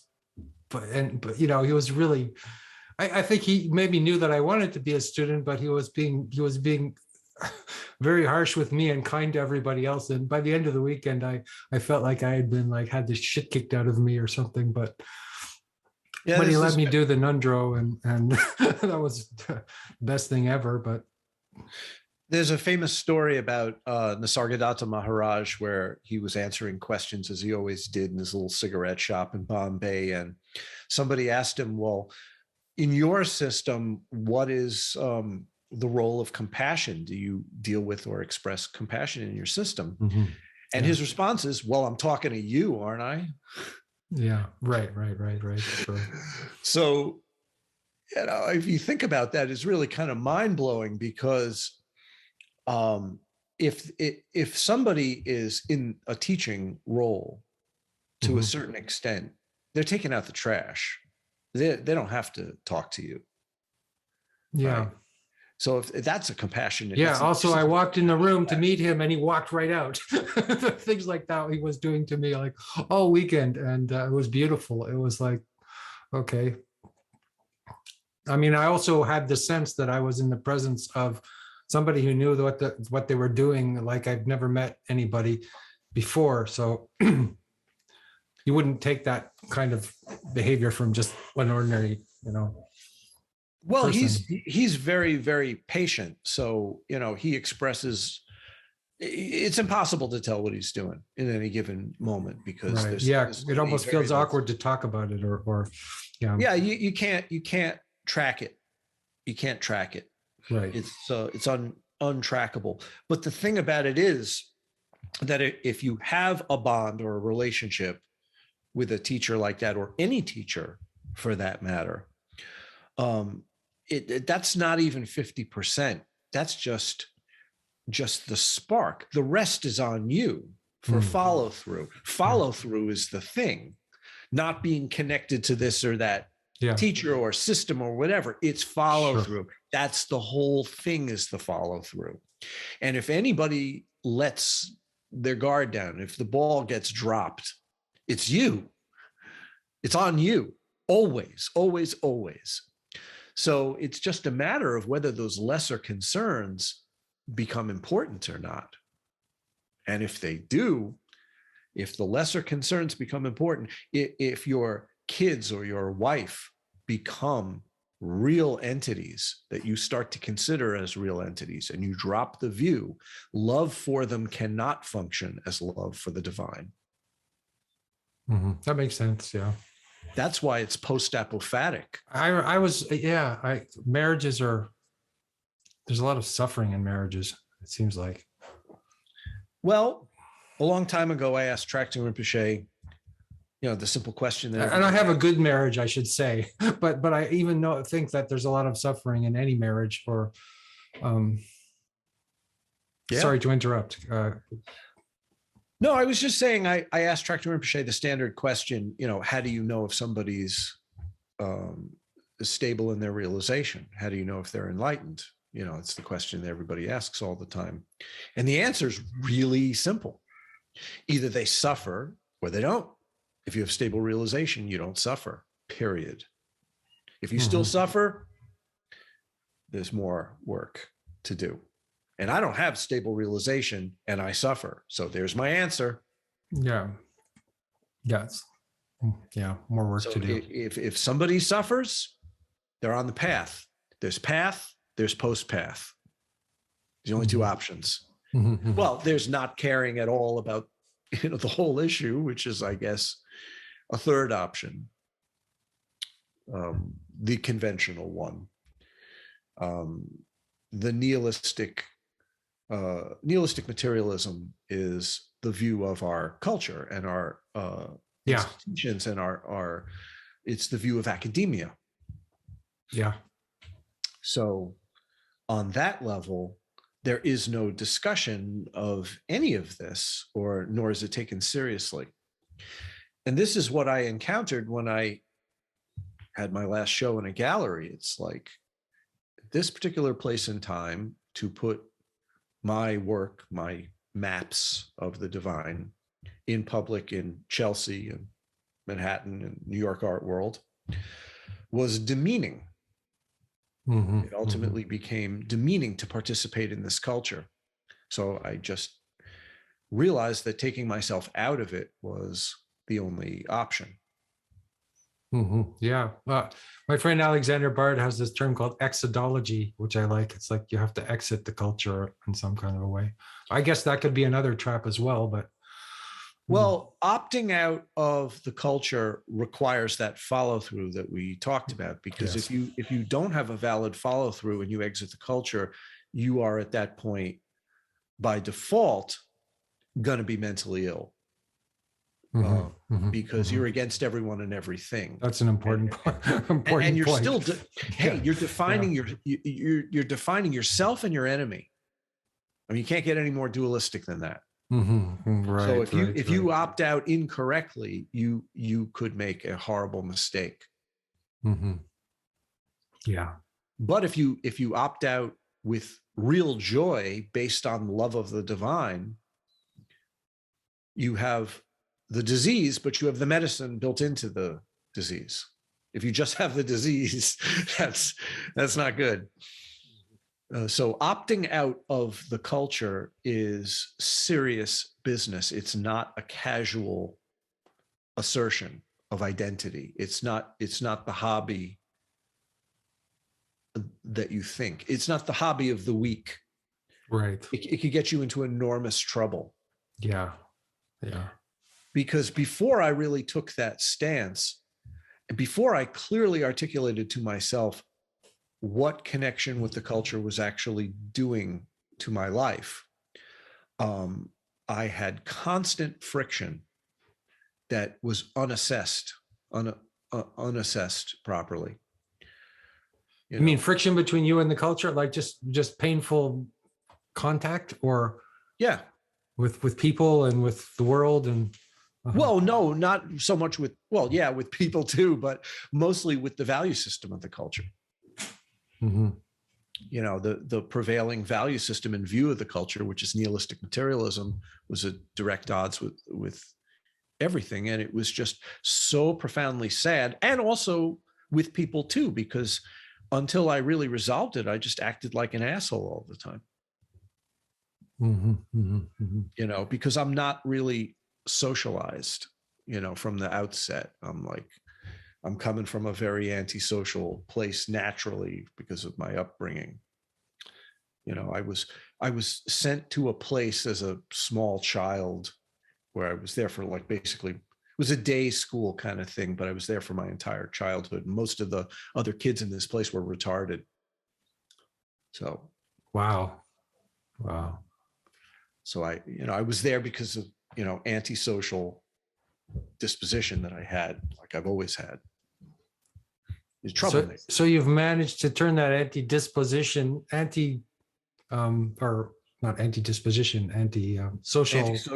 disposition into a lifestyle that is in service of the divine. I don't know. I don't know that's if what I've you done at that. least would be aspiring to, or I don't know if I've done that. I'd say the word is still out. Mm-hmm. And I would not be so presumptuous to say that I did that. Okay. I think that there is a really good chance that some of those antisocial tendencies are going to make themselves known from time to time, and that's another thing about being a retreatant, is that if you live a life where you've caused a lot of damage, is sometimes in certain cases, such as my own, it's probably better that you remove yourself from the potential for future damage. Psychotherapy is not going to do it. That's, a worthless pursuit in my case. Devotion and connection to the divine and practice and doing my work is the function of this life for me. Not learning to behave better with others. That's a dead end. I don't have an interest in being a productive, well-adjusted member of a society. Mm-hmm. Mm-hmm. Even if I could do it, I'm not sure that I would want to. But I'm certainly not sure that I could do it.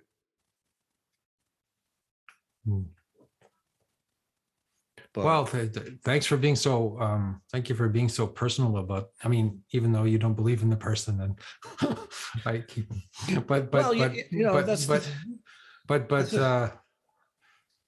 I appreciate you sharing your personal experiences and all that. Well, here's the thing, right? Like, if you're on the path, meaning that you haven't yet resolved the path, right? You're still on the path. Mm-hmm. You're not done. And you might have burned through quite a few negative tendencies or what have you, but it's not like they can't come back, and I'm on the path. I am a practitioner. I am not a master. I am a practitioner. Yeah. So one must have a certain degree of humility and a radical sense of responsibility for one's actions. Like, yes, I am a practitioner, which means I can still fuck up. Yeah. That's really so you can never important have this because- assumption that you're better than anyone else, or do you have some kind of special, oh, I don't know. Oh, God. Well, what if am you I did, saying? it would be pretty clear what would happen if you did. Like if you started thinking that way about yourself, you would reify and divide the concept of your own identity from those reified and divided concepts of the identities of others. That dualistic mess would just assert itself all over again. Yeah, and just, yeah, trap. Yeah. Yeah. Oh, the trap would engulf you and consume you if you started to go on a trip like that. Absolutely. So if people can't really aspire to be a retreatant and opt out of the culture. I think that you find yourself in that position either rightfully or wrongfully, and then you do the best that you can. I don't think it's a choice. Interesting. Yeah. I think it's a matter of disposition, actually. I think either you're wired that way, and if you are, chances are you've had all kinds of things go wrong due to that wiring your whole life. And this becomes, see, that's the thing. If you find yourself due to that kind of wiring in that predicament and you find the path, oh, well, it's like you are living life as an expression of bliss at that point, because there's nothing about living as a retreatant that is not blissful. If there is still some other concern that I'd rather be doing this or that, you can't do it. You can't do it. Okay. Either it's total bliss and the solution for everything, or you're just hobbying. Right. So that's the difference. And I would include being an artist in that. I don't think it's possible to be a retreatant and be an artist. Not in the contemporary sense. Seems like you have to make a big, wow. The word sacrifice comes to mind, but. Yeah, I mean, I'm not saying that you can't make things that are considered art, but, operating with the contemporary definition of what art is would be an impossibility. Yeah, well, yeah. I mean, but the contemporary version of art seems to me bullshit, though, isn't it? Isn't it completely bullshit anyway? Yeah, it's not really worth pursuing. I mean, compared to the beautiful stuff you're doing, I'm sorry if I sound like I'm flattering you or something, but I'm making my maps. To me, I look, if I accidentally, and I'm using the word accidentally here, if I accidentally see some contemporary art, it's almost always either somebody's clever little statement that is meant to be, clever and cute, like a one-liner, or it's propaganda of some sort. It's usually one or the other. And the propagandizing and the cleverness are all in favor of this sort of nihilistic, materialistic view that is at its core just extremely sad and lost. And there doesn't seem to be a great deal of joy about it at all. It seems quite grim at its core, even when it purports to be vital and happy or whatever, and self-reinforcing. It sets out with the task of affirming its own view of things, because that's what expression does. So if your view is a view of finiteness and randomness, and that's what you're affirming, you get that reality. If your view is the view of infinity and the beauty of the divine, then you are headed in that direction. It's kind of one or the other. And I think that this is our real reason why, you go, like, for example, where you are in Europe and you see the work of previous centuries, and legitimately divinely inspired works of art. And you wonder, well, why don't we have that anymore? It's a pretty good question. And they don't usually have a signature on them, do they? Maybe that's part of the. Well, there's an awful lot of territory there to explore. Where you are, certainly for sure. My experience of looking at art is much more in Italy, central Italy, like throughout Umbria. Mm-hmm. Like for me, the Sienese painters before 1450 were extremely important. Sassetta, Giovanni di Paolo, Lorenzetti, Simone Martini, those were really important artists for me.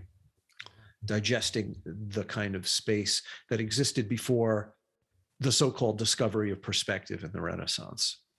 Before perspective, right? Yeah. Because perspective is reification and all that, right? And duality and well, it's connected to a worldview. It's connected to a view of humanism. It becomes a propaganda machine at that point, rather than a service of the divine. Or the issue of humanism is really at the core of this. Humanism. Yeah. The issue of humanism, secular humanism, is really at the core of it, which is not to say that I'm favoring the exoteric religious solutions to that dilemma, which I do not. Mm-hmm. I am not interested either in religious or secular solutions to anything. Mm-hmm. Because when I'm talking about loving the divine, and my local Orthodox synagogue is talking about loving the divine, we are most assuredly probably not talking about the same thing. Do you have any sympathy for let's say the exoteric, for people who need that, or do you think it's destructive? It's not my concern. Not your concern. Okay. Not wanting to make a judgment on that. Well, it's just not my concern. I'm just not part of the world that exists in. It's somebody else's problem, somebody else's maze to navigate, somebody else's battle to be fought. It's none of my business. My business is in a little house on a street, on a corner, with my work and, my wife.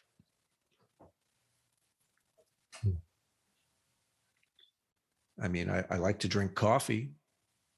You like to drink coffee. Yeah. Yeah.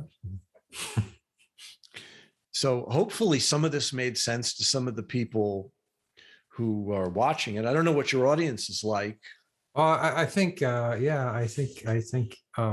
it would be very, very interesting for some people, very provocative for others, and that's great. Yeah. Well, I just tried to give answers to your questions. I do think that this next book, Black Ether, is going to be really different for people than anything else that I've ever done, because of the level of intensity of it. The volume is turned way up on this one. Okay. Both in terms of the writing and just the content. Okay. Well, so have we come to a sort of natural conclusion here? Unless you want to ask me about something, you ask me. You're drinking coffee on your street in your house, and it felt sort of. Unless I have more questions to ask. Well, yeah. I was going to ask you, just about your future projects, but you've already answered that question about your secret Mercury. Ask me anything you want. Now's the time, as Charlie Parker would say. Ask you anything you want.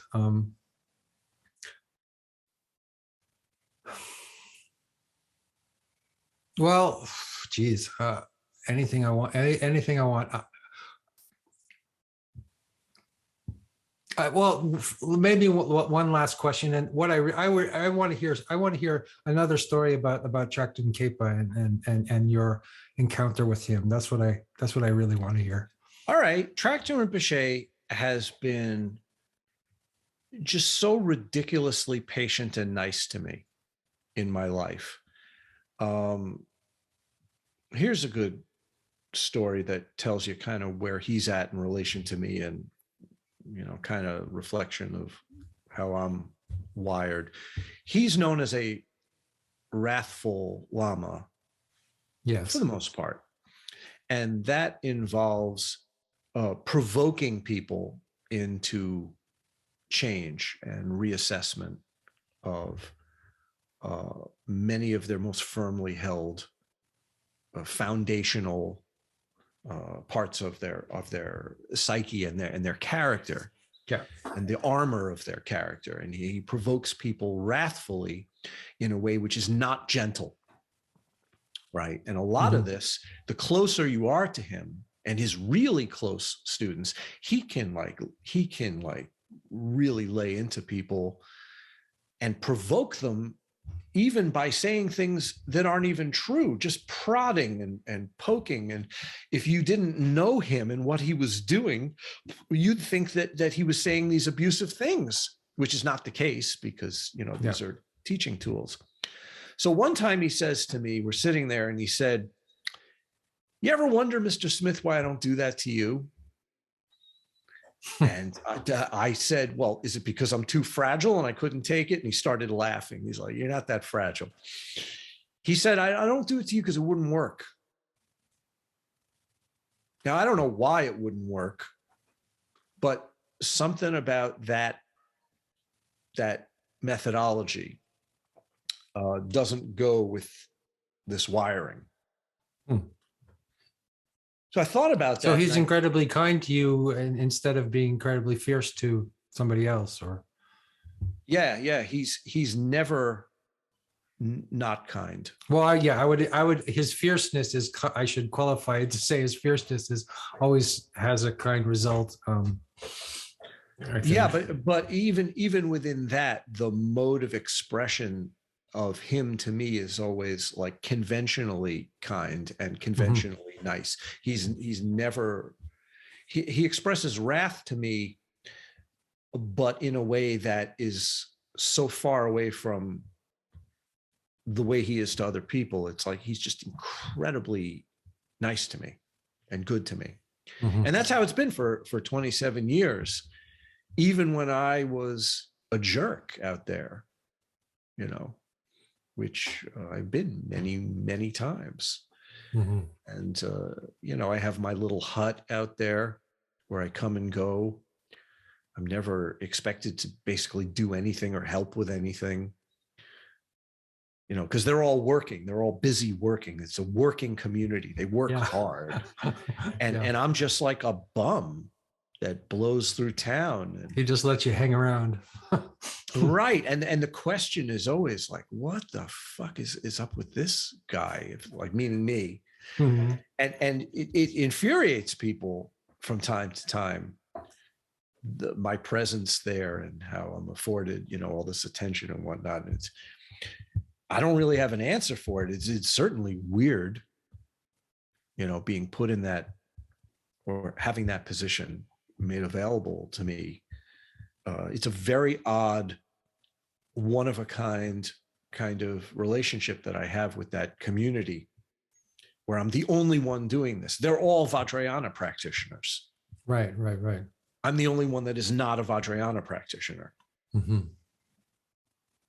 So I don't know. He decided to teach me.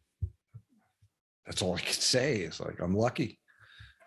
That's really the key comment or story that I could tell you about Tracting Rinpoche, is that I'm lucky enough that he is willing to do this very, very unusual thing of teaching a non-Vajrayana practitioner intensively for a long period of time in a very close way.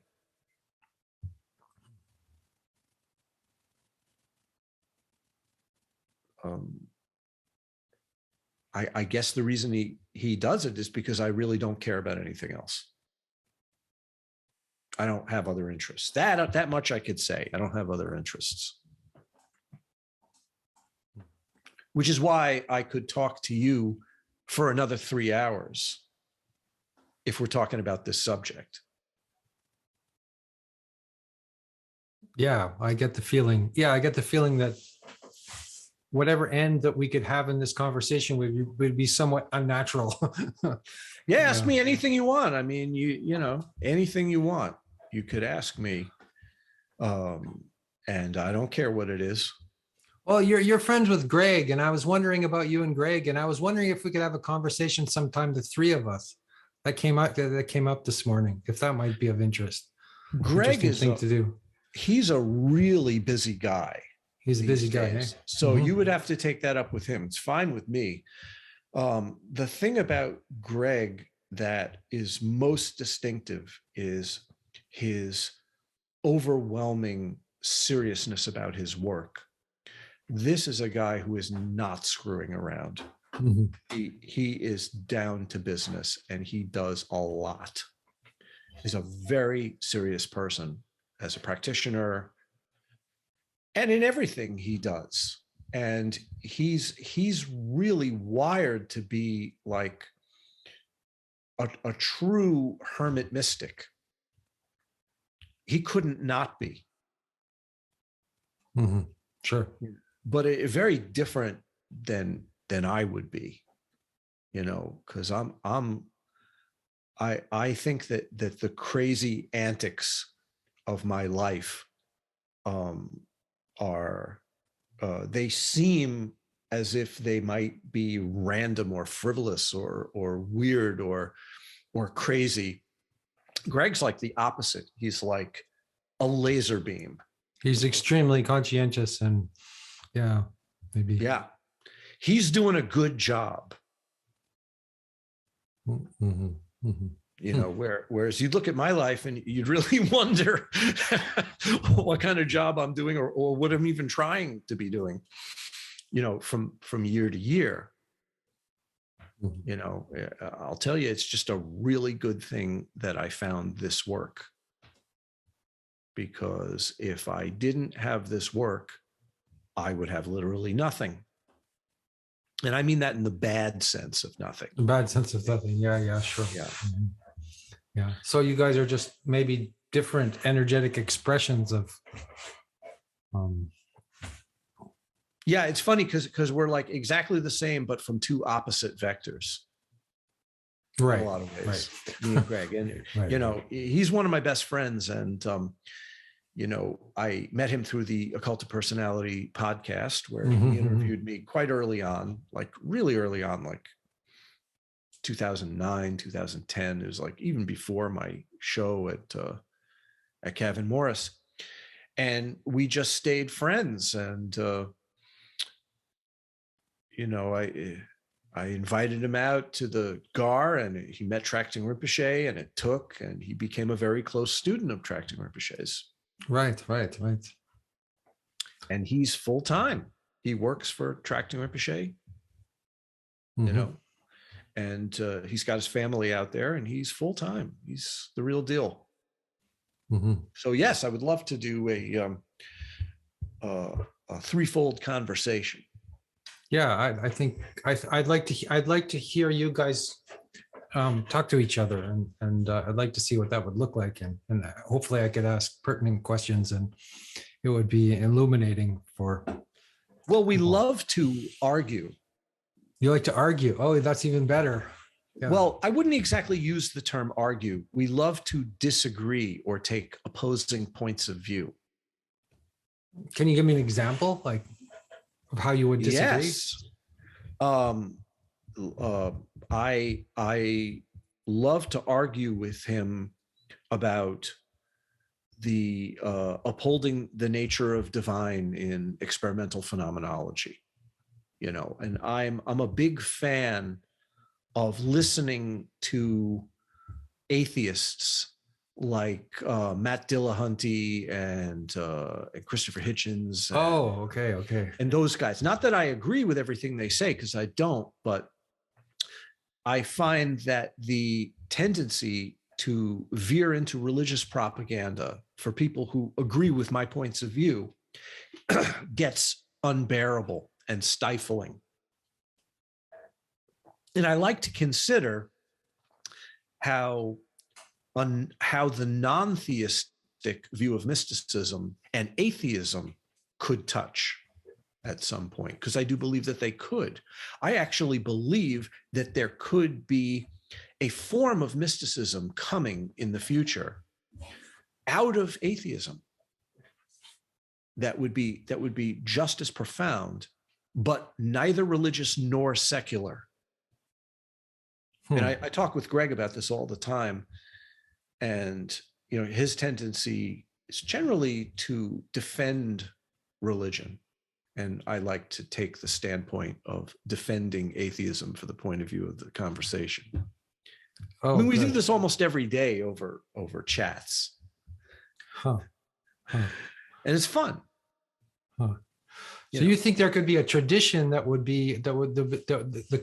emerge from atheism? What would that look like? I mean, well, it would involve one of these atheists who functions that way becoming realized. Because there's guys like Sam Harris that do a lot of meditation and. I think Sam Harris is not what I'm talking about. Okay. I think he's just as dogmatic as everybody else, and he's quite dogmatic. I mean, could you find an atheist, a really good atheist, who was not dogmatic? And well, it comes down to one issue only. They would have to take their form of inquiry to the point where they are no longer reifying and dividing phenomena. If they could do that and have legitimate realization, to the contrary of all religious mythology that they love to attack, just through observing phenomena, yes, that could be a valid path and an interesting one, and possibly one for the future of humanity. It would be more like Dzogchen. Yeah. Well, if you listen to Nisargadatta, he almost sounds like he is an atheist. I mean, he's almost sounds like he's deconstructing everything. Even though he's in the middle of being he takes on the guise of being an Indian guru, but he almost doesn't believe in that either, or that I don't think it's an accident that I've come to this conclusion. I think that it's always sort of been there. I don't think this is a very new concept. But so far, I mean, Nisargadatta is functioning. Most people don't know this. They think he's just an Advaitin, but he's in the Nath lineage. He's only representing one little part of the Nath lineage, and he was given that instruction by his guru.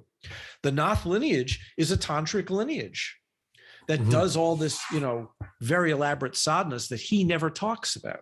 Yeah. So he's actually an exponent of a religious tradition. Yeah. He doesn't exist in a vacuum. So I'm wondering. But that same thing could happen outside of a religious tradition. That's my point. Right. That's my point. My point is that through the intensity of inquiry and observation. Would Krishnamurti be somebody who realized that outside of I don't know enough about Krishnamurti to say. Because he was very anti-religion. I don't know enough about his background to say how he came to his realization. So I don't know. I just enjoy listening to the atheist arguments, mostly because when they make breakthroughs in their own mind, there's a certain clarity about reality that on their reified level is like refreshing. I don't think that they're correct about their assumptions at all, but there's a refreshing quality to it. I like the direct interface with observation that they do. It has a clarity to it. They make a left turn and they end up in a dead end like you wouldn't believe. Yeah. But that's not the part I'm paying attention to. Matt Dillahunty is probably my favorite of all of them because he's like a classical Socratic logician. He understands logical fallacies like nobody's business. It's fun to watch. That's what I watch instead of sports. Okay. But Dillahunty's great. I would love to meet him one day and talk with him, but I don't think he would be in the least bit interested in what I was saying, because he would think that my pursuit of realization was totally subjective, and there would be no way that I could prove to him that it wasn't. He would be wrong and I would be right, but I couldn't prove it to him logically. It's not the way logic works. Right, because you have to go trans-rational or to get it Sure. If you're following the fallacies of logic that support logical assertions in the weight of their arguments, that's not the way you make mystical points. You won't get there from here. Yeah. So but he's just so well, damn good at it. You need poetry for that. You need to bend. I mean, you're talking about secret Mercury, and this is not. You're not communicating in rational, logical terms. Well, what happens with rational, logical terms is that meanings are presented as things, as constructs, as objects of consideration, right? This or that thought, this or that sense perception, this or that emotion, conclusion, whatever. What happens when you transcend that is that meanings are presented as living symbols, legitimate symbols, not signs like language has, but legitimate symbols as they function in mystical systems, for example, where there is a passage through a symbol, and what passes through is meaning. Meaning becomes open. It opens through symbols the way that light would open through a prism, you could say, and create a display. But there's even a level beyond that, which is that meaning is ultimately a direct expression of the mystery itself, beyond anything passing through anything else, beyond any passage. And that's direct realization, which is language can't keep up with that and give an accounting of that. So logic, in the sense that, the Socratic tradition would hold it, is the ground floor of this inquiry. That's where the habit field places you when you start. And you move from there into these other places, but you can't prove them logically. So that puts you at odds with an understanding of meaning that is based in finite, temporary, relative phenomena. Well, I think I got to get going there, Mr. Sir.